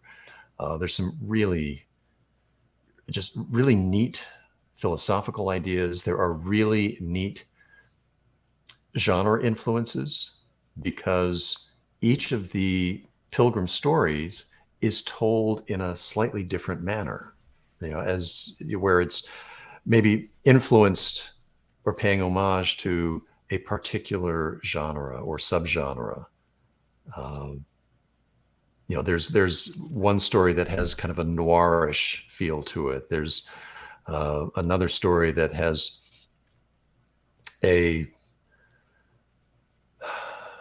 maybe a more pastoral type of feel to it. There's one that's clearly literary fiction all the way, and I think it's fascinating how Simmons was able to blend all of those very different styles of stories into a very cohesive narrative, and then tie it all together in the second book, putting all of those pilgrim stories into a wider context and helping you make sense of it all.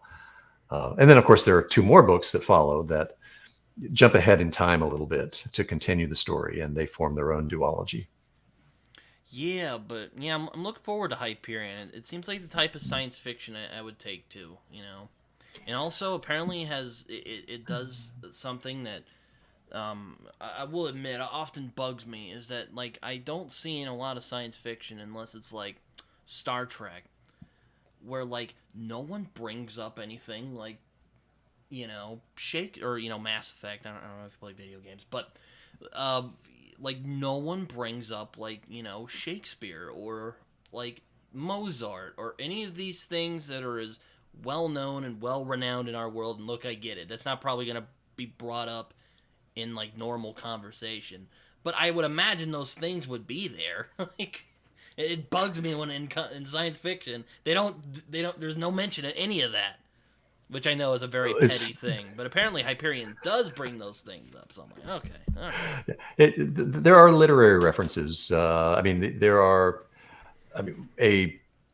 The poet John Keats plays a very important role in the overarching story, and of course, Hyperion itself, the name Hyperion, is the name of one of Keats's most famous poems. So there's a direct connection just in the title, but also in the characters and plot.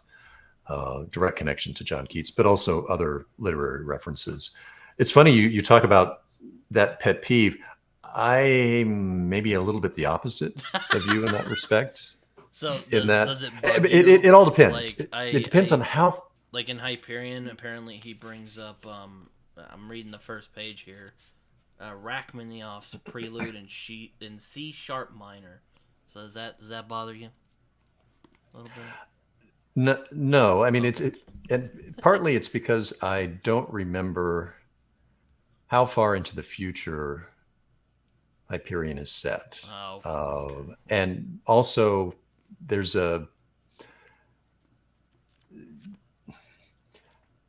in some respects, it does make sense that some of these cultural influences and cultural kind of touchstones, like Rachmaninoff's piano concerto, or I've never even a Shakespearean heard of that, play, or other things. Apparently, that's a real thing. So it's a real thing. Rachmaninoff was famous for his piano concertos. He was a Russian composer back in the middle, apparently Joanna likes 100 it, years ago at this point. All right, because that's where I learned it was actually a real thing. I was like, oh, okay, I'll have to look that up. It's absolutely beautiful. It's also some of the most difficult piano pieces to play. I mean, Rachmaninoff's reputation has the only people who could actually play Rachmaninoff were the masters, the virtuosos on the piano, because they were so.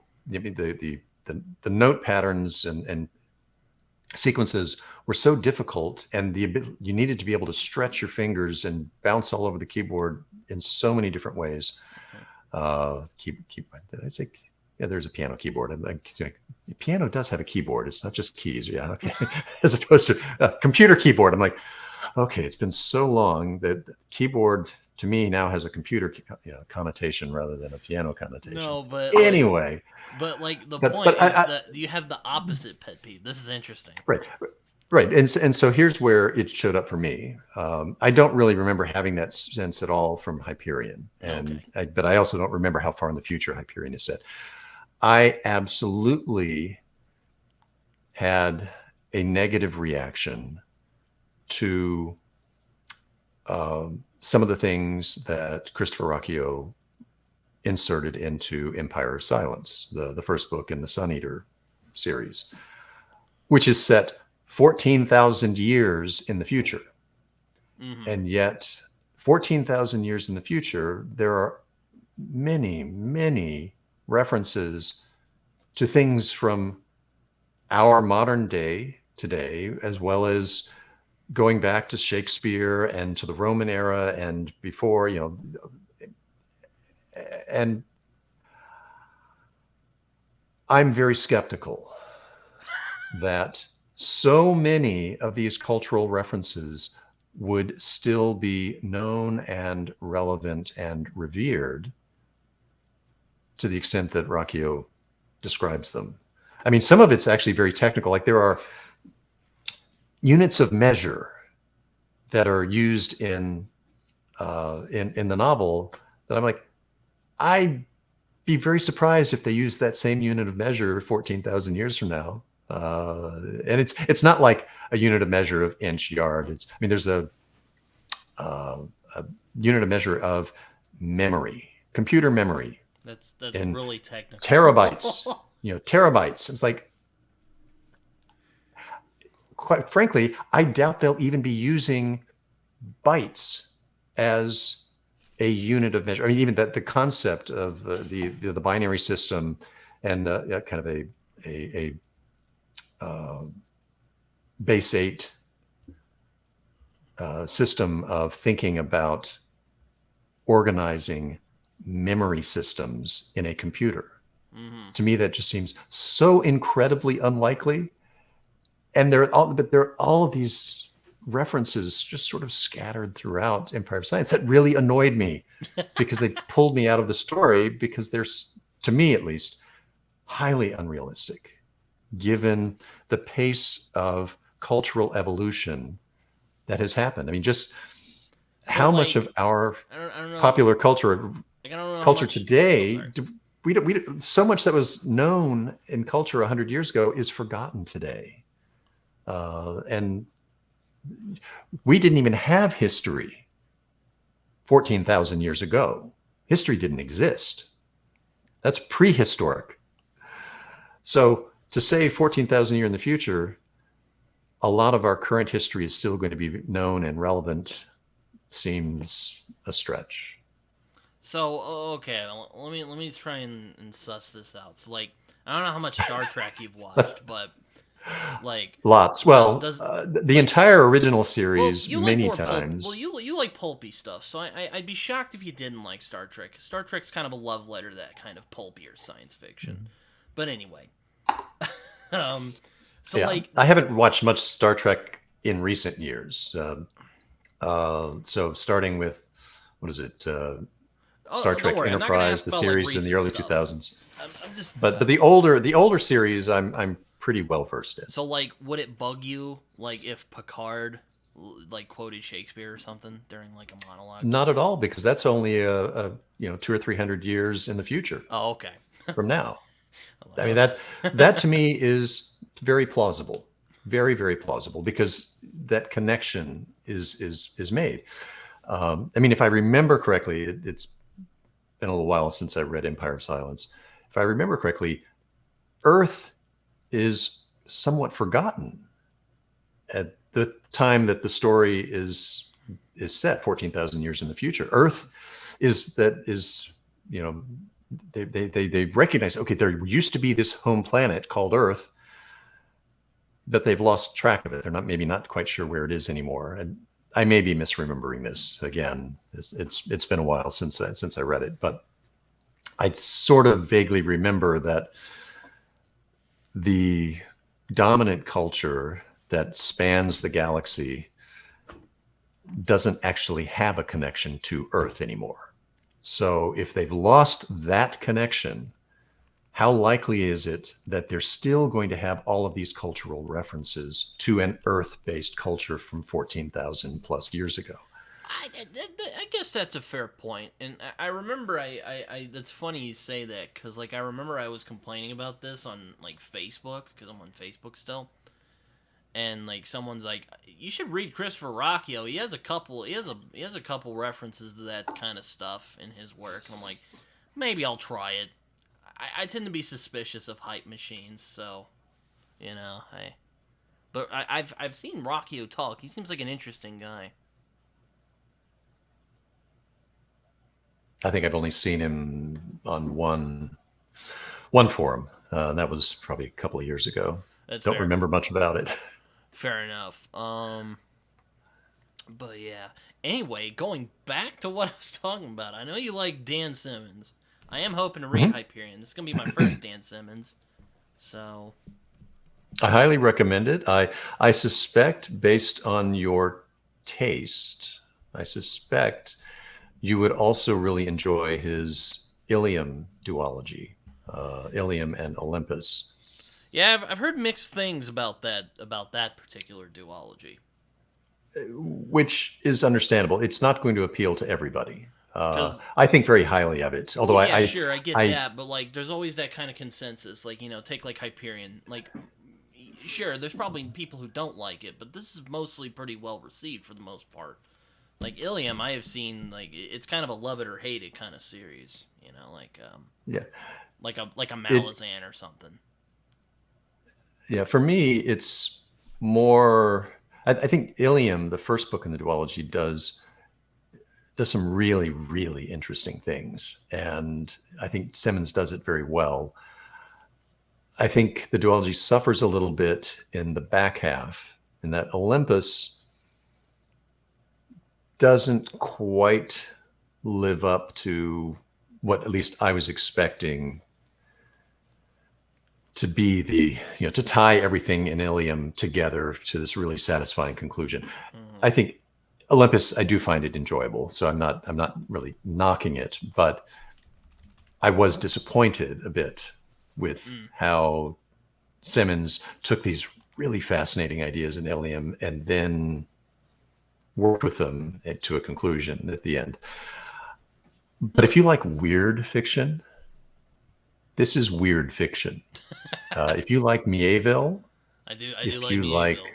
Yeah, when he's on form anyway, I like uh, Mieville because sometimes yeah, I mean, he's a little like there's Moorcock. He some tries to really, be too clever for his own good sometimes, and uh, but I do like him. and I'm not suggesting that this is an equivalent to, say, the Baslag series, because it's not. They're not I don't know if direct anything's parallels. I mean, comparable to Buzlock. To be fair yeah, with you. but the idea of introducing a lot of really different concepts in one novel and then combining them, or I guess across two novels, he does it really, really well, and it's very thought provoking. And there are a lot of literary references in it, which might be part of why some readers don't enjoy it as much, because it's it's a blending of many different genres. I mean, there's absolutely science fiction, lots of science fiction in there, but there's historical fiction and literary fiction and ancient mythology and Lovecraftian horror. And I mean, there's all kinds of stuff going on. Yeah, it's another thing that interests me about Dan Simmons is his versatility. From the sounds of it, he's done science fiction, he's done horror, he's done like historical horror, he's done like crime fiction. Like he did like a crime trilogy a while back, Yep. and uh, yeah, I'm like, okay, this sounds cool. I might check this out. You won't get the same thing twice from him. That's always fun. Uh, I highly, highly recommend most of his works. I can't say that I recommend all of them, but Yeah, I there's think some I'm probably not gonna read. Like, well, there's one in particular. I'm like, Uh, yeah, no, s- done some of sound. his horror is really well done. I mean, my favorite of his horror is Summer of Night, which ranks up there with Robert McCammon's Boy's Life and Stephen King's It as, the three best coming of age kind of horror stories. Even though, I mean, some of them are more horror than others. Boy's Life is kind of horror adjacent in many respects, but it has some horrific elements to it. And whereas Summer of Night and It are more straight on horror and supernatural horror, and but the focus of all three of those books is the coming of age of these preteen boys. They're like all in all three of these stories. They're all around age 11 or 12 or something like that, Mm-hmm. and they're all living in small towns Mm-hmm. and doing so in a time period that predates sort of the modern world. So 1950s, 1960s kind of time period where they had so much more freedom to do things. They could just go off and, after school, roam the town, roam the neighborhoods, roam the, all of the woods, and do so many things, and have their own adventures that are, I guess that's a lot more difficult to do that today, for kids their age. Hey, I mean, me and my friends used to do that, though.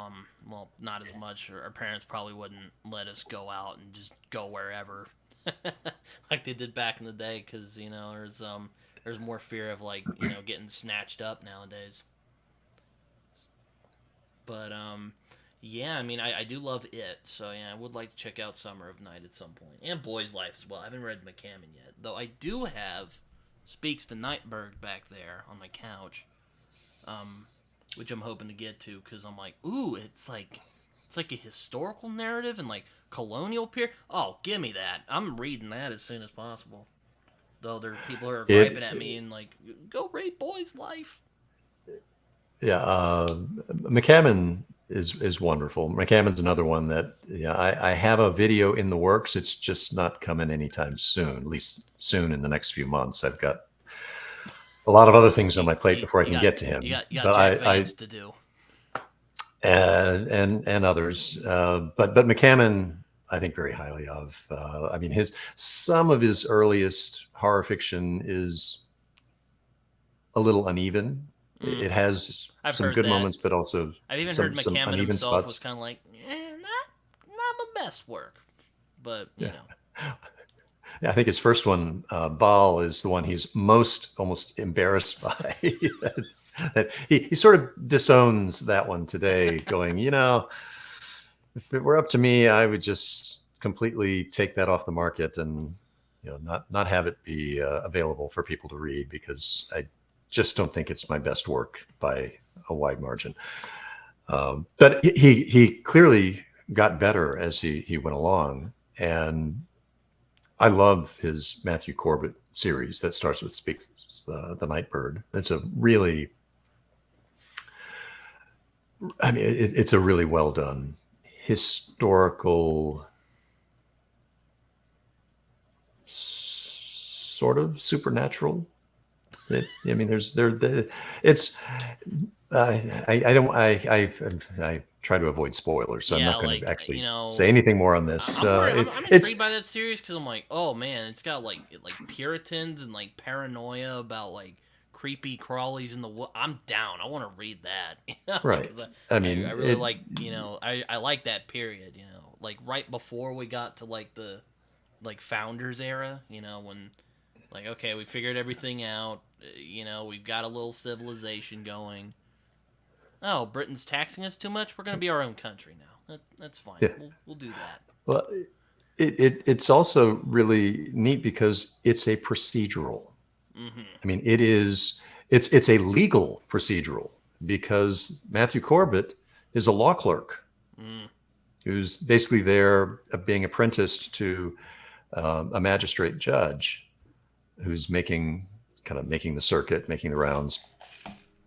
And he's there to adjudicate a witch burning, or at least a woman who has been accused of being a witch, and the town really wants to burn her, and they really want to burn her badly and quickly. And so as you do he's the during that time.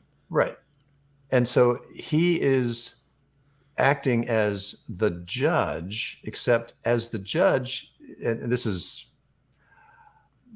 it's a little different than how obviously courts would work now. But as the judge, he was both, in some respects, prosecutor and defense attorney for the accused. Oh, I bet that's complicated. Because there was no lawyer, and there was no district attorney, no defense attorney, no district attorney, prosecuting the case. There was maybe a constable or somebody who was, the law enforcement. I don't remember if there's actually that in Speaks the Nightbird, because it's been a while. But essentially, the judge is being brought in to find the truth. So and finding like the truth detective means, in a lot of ways, a little bit. Well, yeah, and he finds himself essentially as the defense attorney for the accused, trying to find out, is she actually guilty? And if not, where's the evidence that can exonerate her? And it reads, in some respects, like a Perry Mason mystery, because that's what Perry Mason would do. I mean, he's hired as the defense attorney for someone accused of murder, which the witch is accused of murder. And he's then, or if she is acting witch, as right. Right. And Perry Mason then becomes a detective, even though he's technically not a detective, but he acts like one, trying to find the clues, the evidence that will prove to a jury or prove to the judge that his client is innocent. And so that's what Speaks the Nightbird is. It's a procedural. It's a very long procedural. That's a very long novel, but it's a great novel, if I remember right. Yeah. And the series just gets better. It has a great start with that one, and though a lot of people he's still writing it. Though a lot of people are always like, rabble, rabble, swan song, boy's life. Like, I even have a friend who, like you could give him the most perfect novel in the world and he'd probably nitpick it.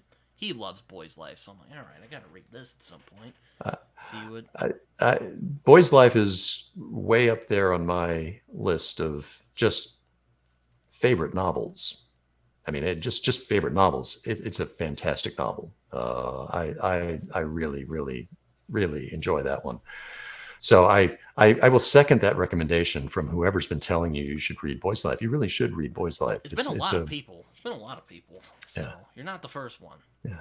Yeah. I don't feel as strongly about Swan Song. I enjoy Swan Song, but I don't necessarily agree with the opinion that it is, one of the all-time great post-apocalyptic novels. I think it's a lot of fun, but there are aspects of it that kind of annoyed me as I was reading it. So I don't think quite as highly, although I do definitely recommend Swan Song. Yeah, no, I mean, I'm a big post-apocalyptic nut, so a lot of people are like, oh man, Swan Song, Britton, how come you haven't read that? I'm like, dude, I got so many books I gotta read, man. You're like, it's 1,000 pages long. Do you realize that? Or whatever. I mean, it's a really long story. I mean, look, I'm not afraid of like long. I've read Stephen King's longer stuff. I read Jonathan Strange and Mr. Norrell this year. I'm like, it took me a while to get myself hyped up to read that book, but I did it. So it took 4 months. Yeah. But the problem with the long novels, and I do enjoy it a lot, but sometimes it kind of rambles on a little bit. It's okay. I mean, it's the opportunity cost. It's because I'm reading this really long novel. That's time that I cannot spend reading other things, and in some respects, a very cynical view of that. If I'm going to read it, I'm gonna have to prepare for it. Yeah. Right. A cynical view, like if you look at fantasy authors who write long series and every book in the series is this really big chonker, makes you wonder if that's a calculated effort to monopolize readers' attention, by saying, look, if you're reading my really, really long novel, that means you're not reading my competitors. And if I string this series out to 6 or 8 or 10 books in the series, well, I mean, these people are going to be, my readers are going to be committed to this series. And if I just keep churning out the books quickly enough, I am going to eat up so much of their time that they're just not going to want to read a lot of these other That'd be a fantasy fun authors. idea for a story. Like, what if like an author is just like some weird warlock who like feeds off of people's time or something? That'd be like some weird like Stephen King like energy vampire or something. That'd be fun. That'd be fun. I'd read that. Right. And you could name the character uh, something like Sanders Branderton or something like that. I mean, Just given the really rate go that for the parody. yeah, Sanderson churns out books at such a high rate, and those books tend to be rather long. Yeah, my It friend makes you John calls wonder him if there's the story something 3000. I forget the other word between the other, but it's like, yeah, that's a good way to put it actually. Like, that dude's a machine. yeah, and is he doing this in a nefarious way to, again, monopolize the attention of readers, deny them the opportunity to experience competitors, to, I I don't kind know. of I'm really being facetious I know here, I know. and I'm not trying to knock on Sanderson. I enjoy a lot of what Sanderson has written, so I'm I kind I'm of not view a Sanderson hater Sanderson by any as means. the less like radical, like Michael. He's kind of Michael Moorcock of today, except he's not like he's not as contentious as Michael Moorcock. He's generally he seems like a chill guy who just wants to have fun and write good stories. Or I mean, I haven't read any of his books, so I don't know if they're good or not. But like just with the Cosmere and like the multiversal stuff and just how fast he can crank them out, I'm like, this dude's like Moorcock, man. You can just crank him out like it's going out of style. Bit envious as a writer myself, because my God, that's not fair. You're a writer? What kind of writer? I have written a novel. I just don't know what I'm going to do with it because, self-pub's become kind of a big thing, but I'm like, I'm 23, I probably could waste some years trying to query it, though I am very cynical about this book's chances because this one I've written, because for one, it's not very long, because, I wanted to, with this book I wrote, I wanted to create a book that people could just go into, and there's not a bunch of and don't get me wrong, I love me some chunky fantasy novels with like great world building and all that, but like I wanted to give the audience a more accessible book that they could access and be like, okay, this is not too long, I could get through this in a couple days, all that fun stuff. And also I was kind of pulling back to like old, pulpier fantasy like Robert E. Howard or Moorcock. Where they're not very long. Is it a standalone, or is it something that you plan to build on? It is the start of a series I'm hoping to build on. I'm writing something else that is not of that because I'm one of the reasons I'm in. I don't want to just write one thing. If I feel like if I wrote just one genre, I would go crazy after a while. I don't know how other authors deal with it who've kind of made a little niche for themselves, but that's just how I am. But yeah, this one I'm hoping to make into a series. So yeah. I have been asked on quite a few occasions why I don't write fiction. Mm. And I do a lot of writing. I mean, I have been writing professionally for not quite 40 years, close to it. But I write nonfiction. I mean, I write things that are in my own voice, whether it's explaining something or trying to persuade for something or just describing something that's being planned, or maybe advocating for something, presenting formal arguments on something, but it's my own voice that I'm writing in. And the idea of writing fiction seems very unnatural to me, because I don't know how well I can write in a voice that's not my own. To actually really get into a variety of different characters' heads and convey them convincingly on paper without too much of my own way of thinking and writing and expressing myself would sort of seep in. That's my worry, Yeah, that something like that's an that would happen, because interesting. I don't know that I can really separate myself from the writing that well. Yeah, I mean that's fair. I mean, I'll admit I haven't published anything yet, so I won't. I'd feel very presumptuous if I like tried to tell you anything. But I will admit though, one of the harder things about writing is that these other people like I view writing. Like when I view a book, I think we're kind of getting a look into the author's brain in a lot of ways, or mind in a lot of ways. But at the same time, I see a lot of people who complain about like, oh, the character voice isn't that good. But then they can't really define what character voice means. It's kind of this like weird, like innate thing. You can't really like it when you see it, and it is hard. Writing characters who might have different views than you do, or have different ideas about the world. Because to be honest, I feel like a lot of that stuff will just flow in, even if you try, rather you try to do it or not. But I know it has in some of my writing. But Yeah. I mean, for me, it would be sort of, can I be consistent with a character's voice, without them suddenly spouting off something that doesn't sound like something that character would say. It sounds yeah, more like something that I would say, or maybe thinking something in their interior monologue, or just whatever their thought processes are, or maybe just the decisions they make, the actions that they're making, where I'm forcing them to do something because I want them to do something, rather than because that character really would do something like that because of who they are and how their thought processes work. I'm a very rational person. Not totally, not completely, but I I mean, you like tend to fantasy, so lean toward, you have to have a little whimsy in order yeah. to like Oh, I fantasy. have whimsy, but when it comes to making decisions, I tend to be on the rational side of decision making. Oh, And okay.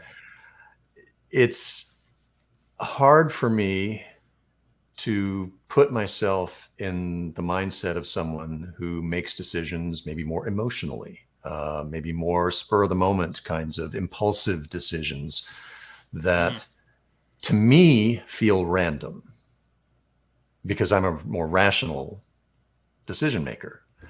Again, maybe not completely. I have been known to be impulsive on occasion, but I just, uh, I know I've known many people who are at the other end of the spectrum, where they tend not to give as much thought to their decisions and tend to be more impulsive and be more emotional in how they process information and those decisions. And it's it's just a different way of looking at the world and trying to do that consistently. Like, I can imagine it. I mean, I think, put myself into that mindset, but holding that mindset and being consistent with it throughout, I don't know if I can do that. I don't know. Yeah, I will admit a lot of what because it took me a long time to finally start writing because like there's a lot of oh man because a lot of the time I've read a lot of reviews over the years and I kind of I jot down what some of these like well some of the better ones because there's a lot of those like GIF gush reviews where you're just like they're just like oh my gosh this book was so good but I'm like yeah whatever that's not really interesting um but like when you see the serious ones and they talk about voice and characterization that kind of stopped me. I was like oh man is that I'm like oh man like am I gonna get like caught up with that or some people go like oh all these characters have like the same kind of worldview, and there's not really a lot of distinction, and you're just like, well, how do you write that? You know, because like again, I view it this way: a lot of books, or at least I view it, rather it be nonfiction or fiction, you're kind of getting a look into an author's psyche, really, like how they think, how they view the world. That's a very Moorcockian sentiment. I mean, he has basically said exactly that in some of his essays, that uh, you know, the act of writing fiction is really, you know, the author working through their own issues or problems or anxieties or priorities. I mean, it doesn't necessarily have to be a negative thing. It can be a positive thing. It's just, but it's the things that the author is grappling with themselves, they then put on the page in some way, shape, or form. Yeah, for sure. I mean, that's one of the things I do agree with Moorcock on. Like, there are the like, I agree that my friend Jordan from My Wizard often says this. He quotes Harold Bloom when he says this, but like you can often tell like a great author from what as he would call it the idiosyncratic strangeness of it, of their voice or however you want to call it. He would put it in much more eloquent terms than I am right now. But yeah, it's hard. But like I will say, like just doing it is just part of the that's the whole challenge. But I was gonna say something else. Oh yeah, I mean, as much as I think Moorcock's kind of off the mark on things, like he talks about how he thinks Tolkien uh, it kind of creates this idealized England, and he kind of just ignores these, issues and whatever. Which a lot of those you could just solve with, you could just you could just say, he just wasn't interested in writing about that. It's basically like if I went to it's like if I criticized, I don't know, what's a famous science fiction work? Like, talk about like the moon is a harsh mistress. If I just went like, well, why didn't he do this thing? Well, why didn't he do that thing? Where you could literally just say they weren't interested in writing about that. Because I think, or it just didn't occur to them. Or it didn't occur to them. I don't know. Right. It's not really. I don't know if it's necessarily a bad thing, like Moorcock would want to posit, but it's just that's just how they thought. And look, I'm not saying like he's entirely wrong. There are certainly things in Tolkien where I'm like, yeah, there could have been more complexity there, but again, he wasn't interested in writing about that. He had this particular thing he wanted to do, and he did it. So there's that. So your series that you're writing, you said is it more sword and sorcery, Robert E. Howard inspired, or kind of? It's kind of funny. It was sort of originally it was kind of a riff on Solomon Kane, which is one of Robert E. Howard's lesser known, or well, it was actually pretty famous. It was actually his most well regarded character before Conan showed up. But it was kind of my riff on that because I've always been really fascinated by like Puritans and kind of that period before we got into the real colonial area when they were just starting to settle into America and Puritanism. I read like stuff about John Milton's life, and because John Milton was a Puritan technically. And I thought, this would be a really interesting setting for a fantasy series. So I'm like, I'll just do that. Now, yeah, I need to edit it some more, but that's kind of the gist of it. Yeah, I mean, I imagine that superstition will play a central role in that, since that seemed to be a lot of the fear that surrounded Puritanism. You had a lot of superstitions.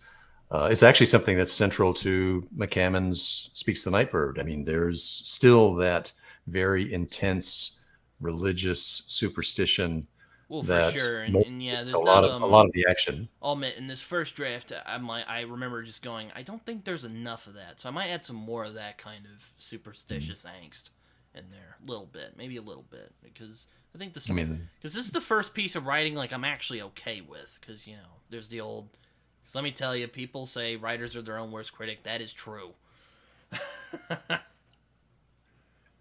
so are you aiming more for an atmospheric vibe where the tension builds slowly but surely until it Sure, reaches a yeah. climax, or is it more of a visceral, action oriented, you know, Well, it's like like it's like more like a Conan, where Conan's doing stuff. He's out there well, cutting off arms and legs and this doing battle first with book is wizards. more of, I call it a small town mystery, because that's basically what it is. Mhm. There's this one setting, and the main character he's basically what we would call a PI nowadays, and he gets recruited by the Puritans.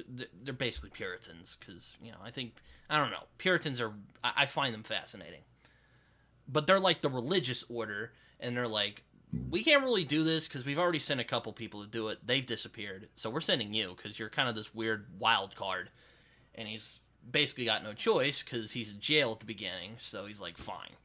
And that's kind of where it starts. So yeah, this one's more of a small town mystery, with action and stuff from time to time, because the main character is a ruffian. With a heart of gold, right? Yes, yeah, it's in there. Maybe a little bit tarnished, but nevertheless a. Yeah, I mean, he's kind of a noir protagonist, really, because he's kind of Chandler described him as sort of a knight in dirty armor, so it's kind of like that a little bit. He's kind of gruff, but he's not a bad guy. He'll get angry sometimes. He does dissociate He into another persona when he really is in danger, so that's gonna be fun to play with. dissociate as in a psychotic break, Kind of, or yes. or is it more berserker type behavior where it's just he just loses control in that sense, as opposed to completely changing personality? Uh, kind of berserker, yeah, a little bit. Okay. Kind I hope I'm of. not spoiling anything and Well, and no, asking you these because I questions. am I am hoping to give an explanation on what it actually is a little later down the line, but more or less I'm hoping to. But that's probably the most succinct way of describing it. He basically goes on a berserker if he gets like, you know, it's like a what is it? Like a survival instinct, I guess, in a weird way. And like there's also people who study magic, so they're not really, it's kind of funny because I didn't read Jonathan Strange and Mr. Norrell before I read it, but they're kind of like that, where they're kind of these scholars who are interested in magic in ways. And there's also the people who are nervous about like superstitions and stuff, and you know weird things out in the woods. Hmm. Actually, when you were describing the character, I was thinking, have you read Joe Abercrombie? Maybe the That's First funny you Law. bring that up, because that's kind of where Yeah. I initially kind of got that idea. I'm like, oh, that'd be fun. I'm I was hope thinking, Abercrombie won't the mind. I'll character steal you're that. describing is sort of like a Logan Lightfingers. He's a thief, and so he may have all 10 of his fingers. He's not nine fingers, but he's light fingered. He uses them Yeah, no, to but lift like he's things. generally more like a detective than a Conan, where he's like, rah, I'm gonna steal stuff. Take these ladies. I don't know. I've Mhm. only read I've only read one of the Del Rey edition Conans, and it was great. But yeah, I mean, I was more because like I wanted it to be smaller scale than like other Mhm. fantasy books. you're making it more literary in some respects. I You're guess so. Yeah. making it very, very character focused, very, I hate saying that introspective. because it might sound a little pretentious, but yeah, a little. We'll go with that. We'll go with that. You know, Uh, it's yeah, and it's kind of funny. There were some people who were like, your main character's not really as developed. I'm like, yeah, he's more of like it's. We'll see more of him. Like this is more because it's kind of weird how it works because there's two major characters in the story. It's the main character of the story who's, the ruffian guy, and then there's this lady whose husband has disappeared because of this thing that's going on. Where and she's basically become the doctor because her husband was the doctor, but now she's basically the doctor because no one else is gonna do it, so why not? I kind of say it's her story more than anything else because we see a lot of it from her perspective, and he's just kind of it's a little kind of funny to mention this because I wasn't really thinking this when I was writing it, but it's kind of like Mad Max in that way where it's not really his story. He just kind of stumbles in by accident or by choices he made, and he just kind of gets sucked up in it.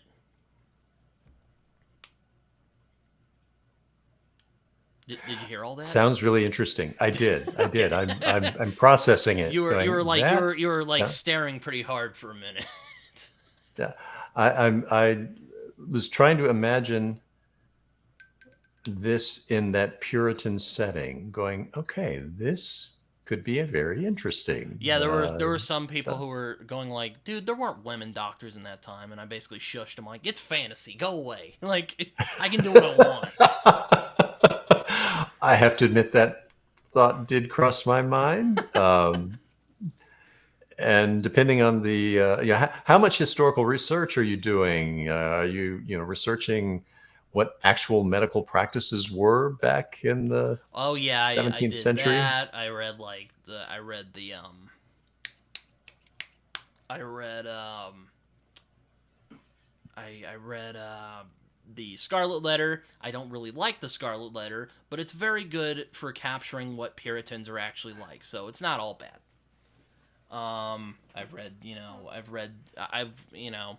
I'll admit this might be a little this might give me some eye rolls, but I did watch the Vivitch to get kind of the idea of what that world was like, and I also read like historical documents and old sermons from like Puritan pastors. Like there's one my friend Amanda actually went over it on her channel. It's very fire and brimstone. I forget. It's very famous though. I think it's taught in schools even.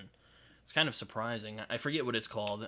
Amanda, if you get this far in the conversation, you can tell me what it is down below. But I did read it.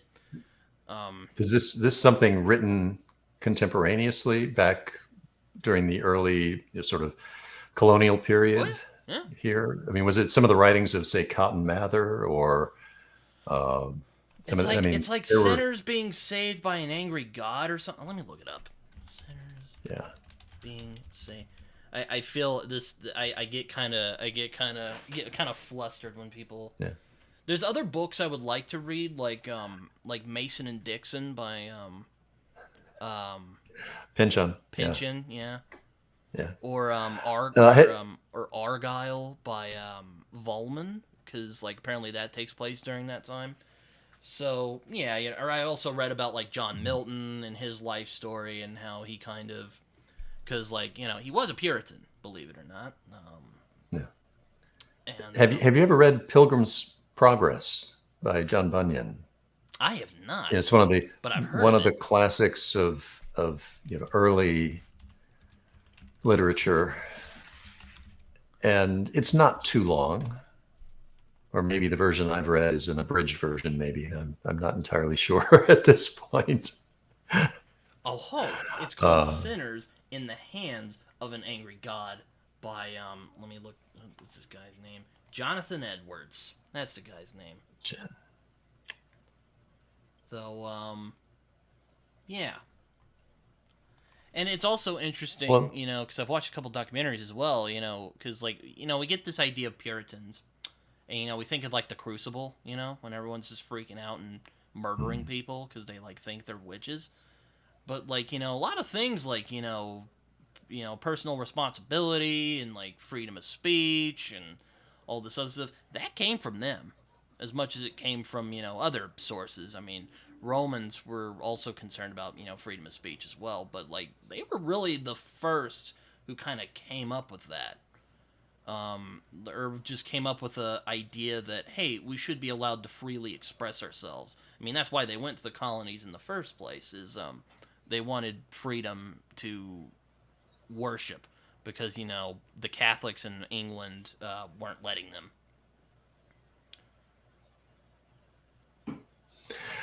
It's wonderful. I mean, are you going to be exploring some of those thematic elements, some of the political side of it? I would like to. I don't know Yeah. how I would do it, but I would definitely like to do that because, like, it's not very often you see, like, how does this political thing work? Like, you don't see a lot of political activism in fantasy, which I find kind of interesting. Like, Baz Lag did it a little bit, especially in the third book.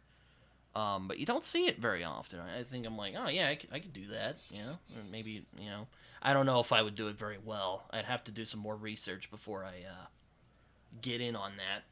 But yeah, definitely something I've considered.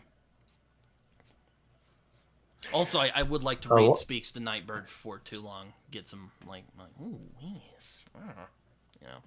right. I mean, it's set perhaps 100 years later. I think it's set somewhere around something like 1760. I guess I the want to biggest say trick with writing that it's book was trying to figure out like when I could be a little more archaic and when I could like mhm, be more modern. Because, like, yeah. I'm sadly not Thomas Pynchon. I can't just write Mason and Dixon and take 10 years out of my life to do that. But, like, at the same time, like, I don't want it to be like I don't want it to be like a bad thing, Be like, what's this? They talk like modern people. This is dumb. Like, I don't say like dude or anything in there. So you can be happy about that.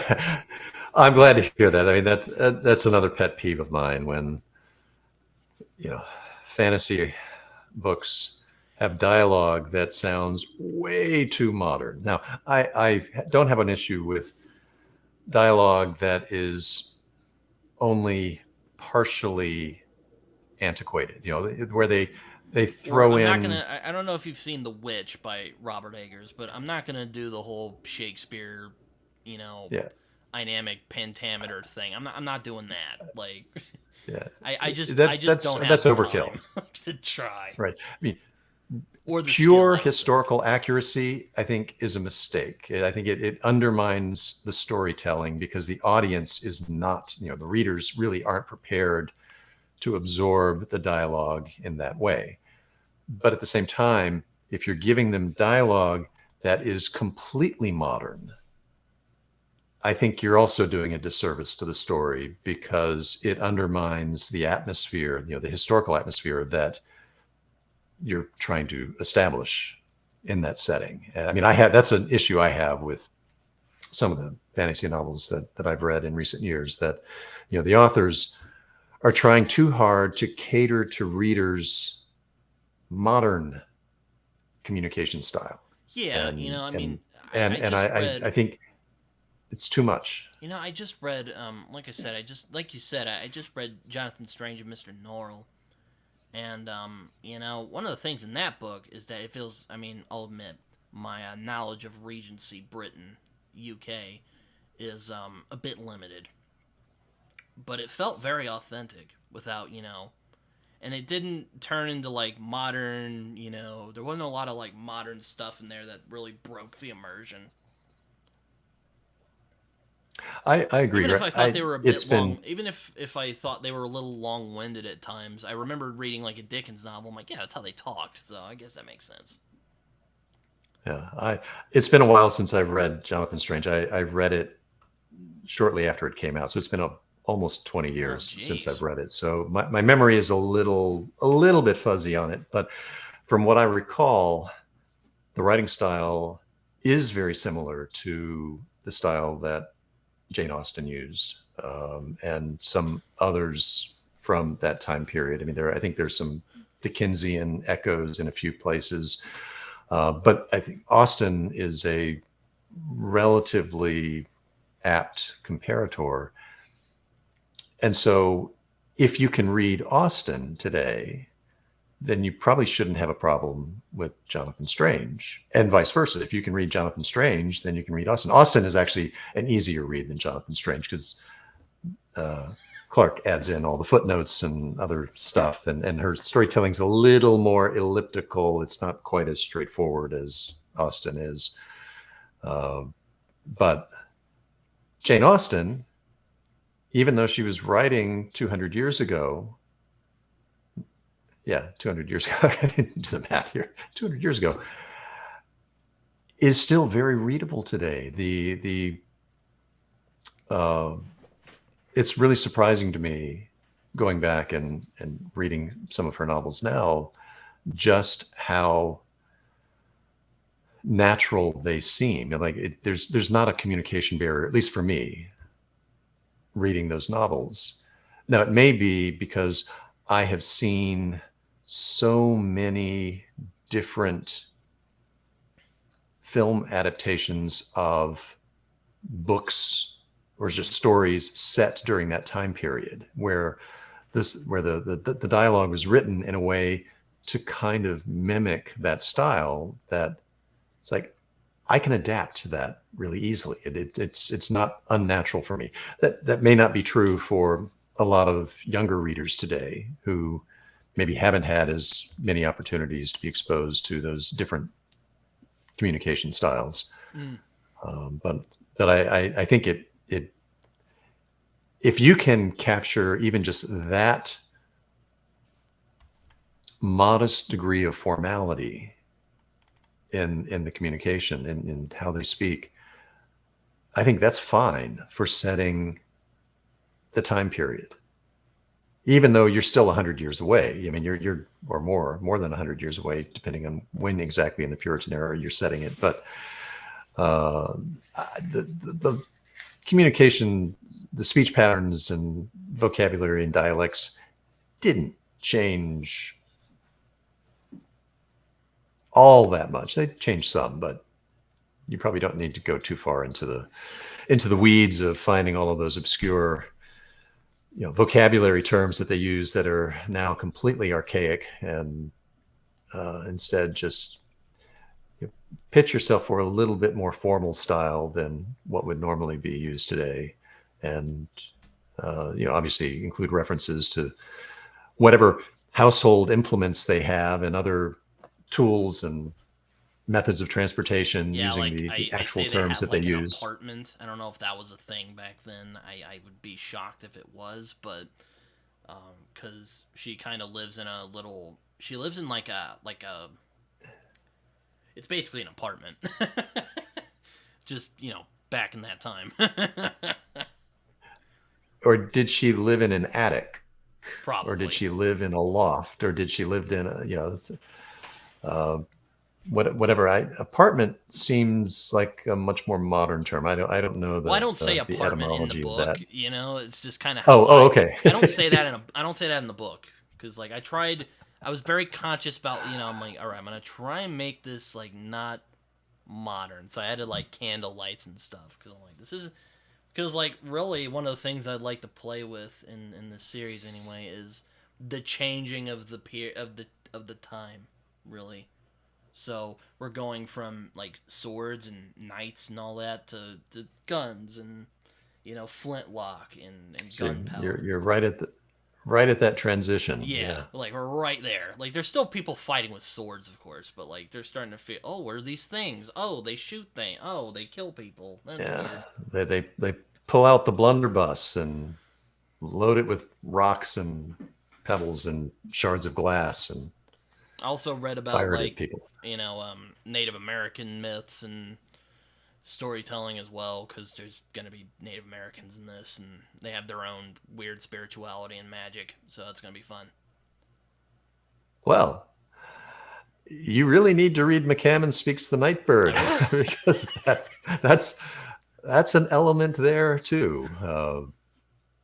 So you really probably ought to read that. So that way you can avoid the accusation that you've copied what he's done. Yeah. Because you'll know what he's done and you'll be able to sort of steer clear of some of the things that he does. Yeah, I'll be like, aha, whereas if you no, you've done it. Yeah. It's yeah, I mean, and I'm not saying that he's done all of these things in ways that you couldn't incorporate them in your own story. It's just you probably ought to read his to get a sense of how he did it, what he did, learn from how he did it, and at the same time recognize that you don't want to copy what he did. You want to do something a little different. Yeah, I mean, I guess one of the things I'm hoping to go through in this edit I'm hoping to do soon, because I sent it off to a good friend of mine who edited it, and he did a very good job, and I appreciate what he did.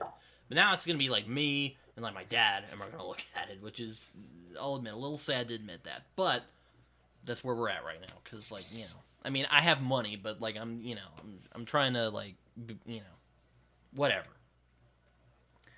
And, like, I know the self-publishing process can be expensive when you start adding in all of the cover design, typesetting, copy editing, story editing. I mean, if you're going to pay for those services, which, KDP or some of the others, they offer them, and they start to add up pretty quickly.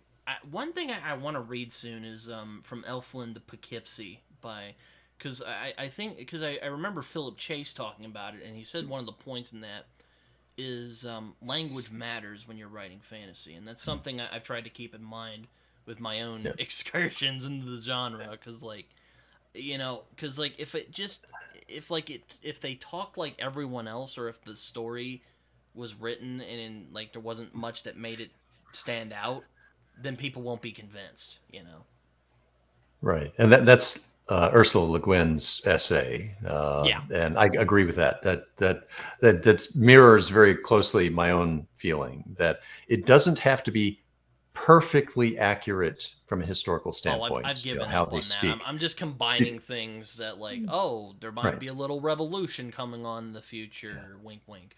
Yeah, right. But you can't include things that are clearly modern. Yeah, I'm not gonna be like, "What's up, dude? How you doing? Let's creep up on him." Yeah, no, I'm not doing that. Don't do that. Yeah. I'm in agreement with Le Guin on that, argument that she's made. I haven't read it, but I know about it. I'll put language does matter, and you want to stay within certain boundaries. Mm-hmm. I mean, you've got some flexibility. You can deviate from truly historical language, but you don't want to deviate too far, and you don't want to insert things that are so obviously an anachronism, or just something that makes no sense. Yeah, that they would have said something like that in that context, that it takes the reader completely out of the story. The only thing, people mostly were fine with it, but the only thing people kind of pushed back on was I don't think there were women doctors in that time. I'm like, look, she's the only one who can do it. They're in a really weird spot at the moment. So that's just the explanation. This isn't a history book, It's you just have to. And there were women midwives back then. There were women herbalists back then who had sort of more traditional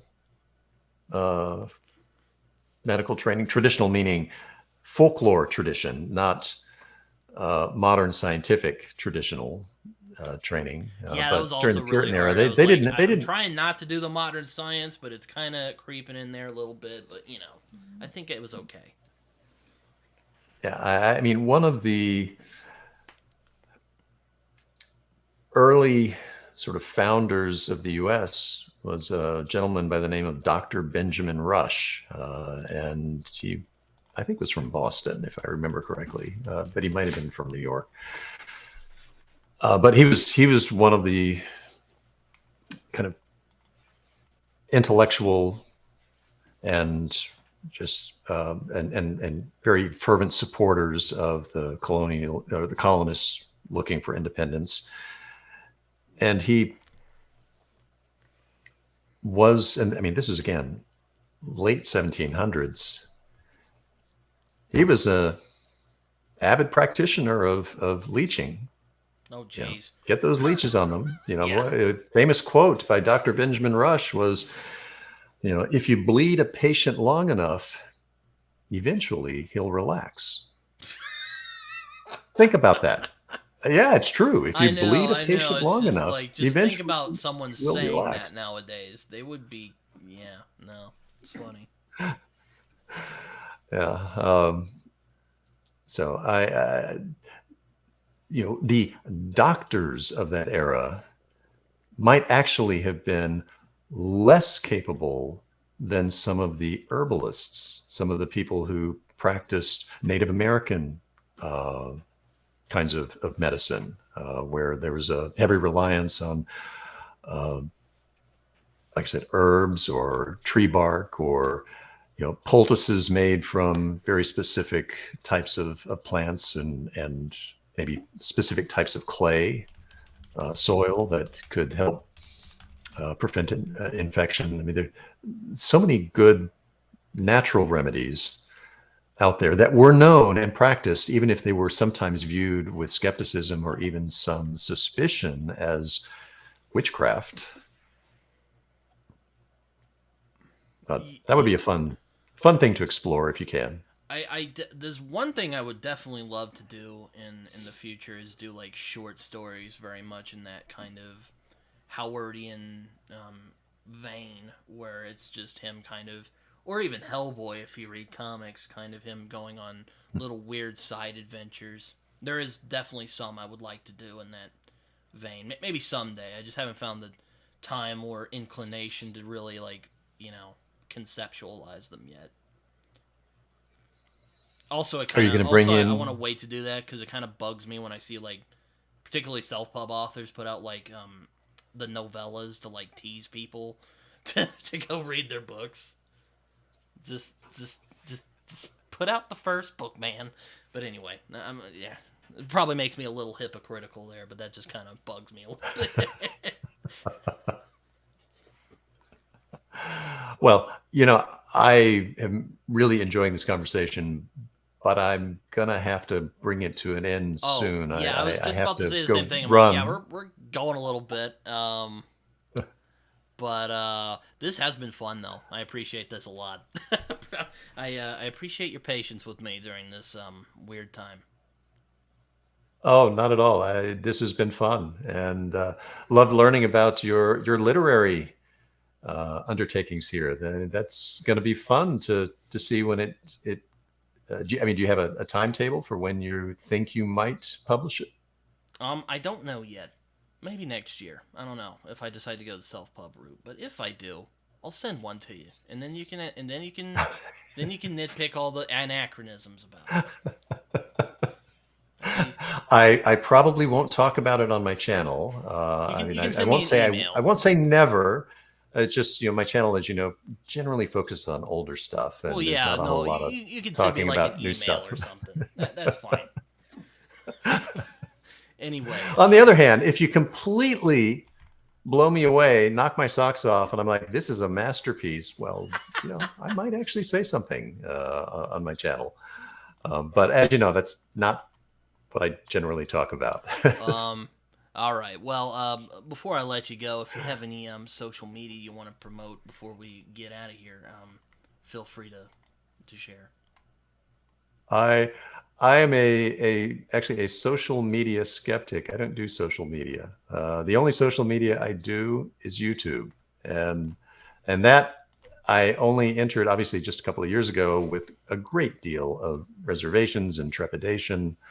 I've never posted anything ever on Facebook or Instagram. I didn't have a Twitter account ever until I had my YouTube channel. And then only I did create a Twitter account.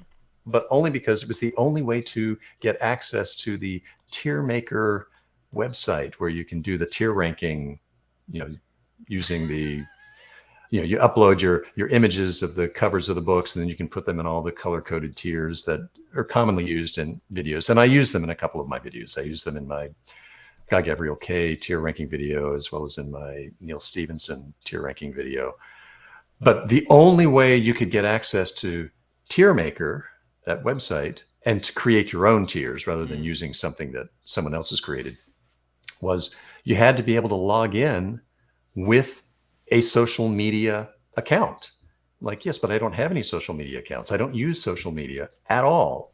So I created a Twitter account with no expectation to ever use it other than to log in to Tier Maker. And then strangely, people started following my Twitter account, even though I hadn't posted anything there. I mean, it was just an account I created. I didn't list it on my channel. I didn't do anything with it, but somehow people found it and started following. So I have posted a few links to my videos. You know, when I upload a video, I sometimes remember, but I usually forget. Sometimes I remember to post a link up there on my Twitter account, but I just, like I said, I'm an abstainer when it comes to social media. All right. Well, and that probably hurts my channel probably immensely, because all the advice coming from the professionals is you just need to be on as many platforms as possible so you have the greatest potential to reach the widest audience. And that may be true, but I really don't want to maintain multiple social media accounts, and I really don't trust a lot of the companies with my own data and my own information. And I hope that doesn't sound paranoid. I'm not actually paranoid. What I'm actually speaking is the truth, and I say that as I'm not judging you. I just if you had any, feel free to share them. You know, it's the least I could do after you were so giving of your time. Understand. Just earlier in my career, I actually, I mean, I'm a lawyer among other things, and I did practice privacy law, and I had as clients some of these technology companies that are maybe not the best stewards of people's privacy and their data. So I'm highly skeptical. I'll ask you one last thing before we leave here. It's about, because I just took a class called media law not too long ago at my college. Oh yeah. And my teacher often rabbled on about how much of a pain in the ass law school was. So can you confirm or deny if it's a pain to go through law school?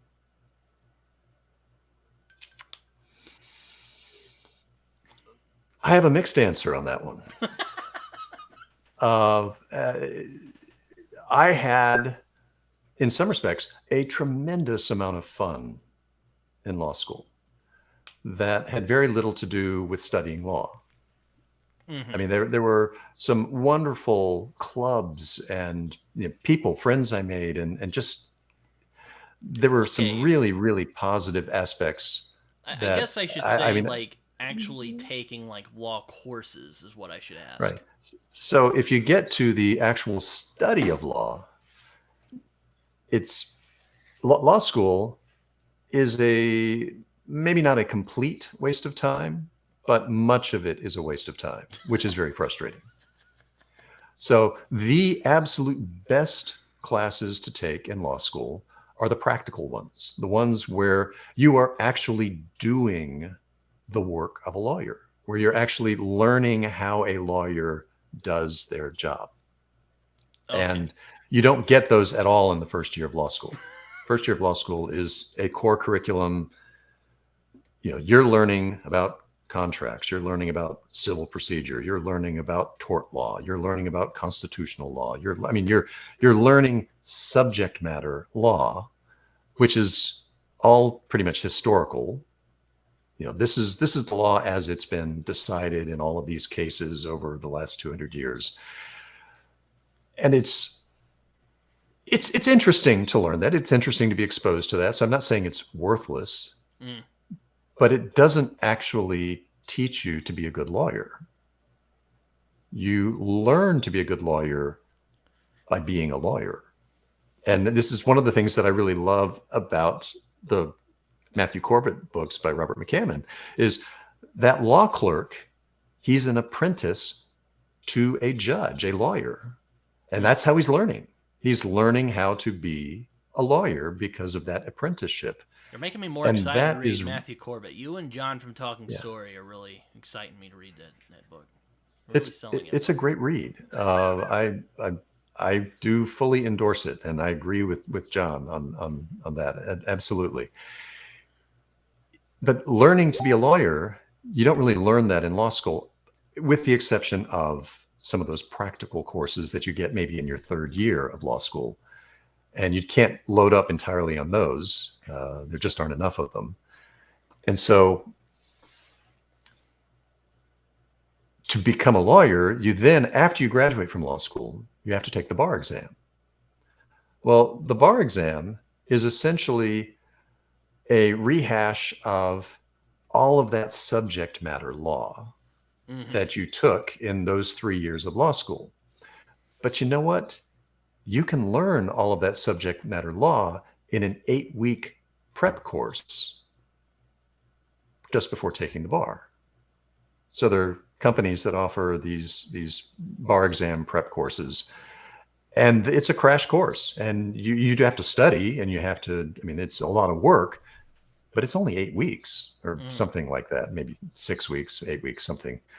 Very intense, very, very, you have to be very focused. But that's all you really need to pass the bar exam. And then when you actually start practicing law, so assuming you go to work for, say, a law firm of some kind, you're not ready to start practicing law. You can't just say, hey, I graduated from law school, I know contracts. Like, no, you don't. You don't know contracts. Because you haven't ever written a contract.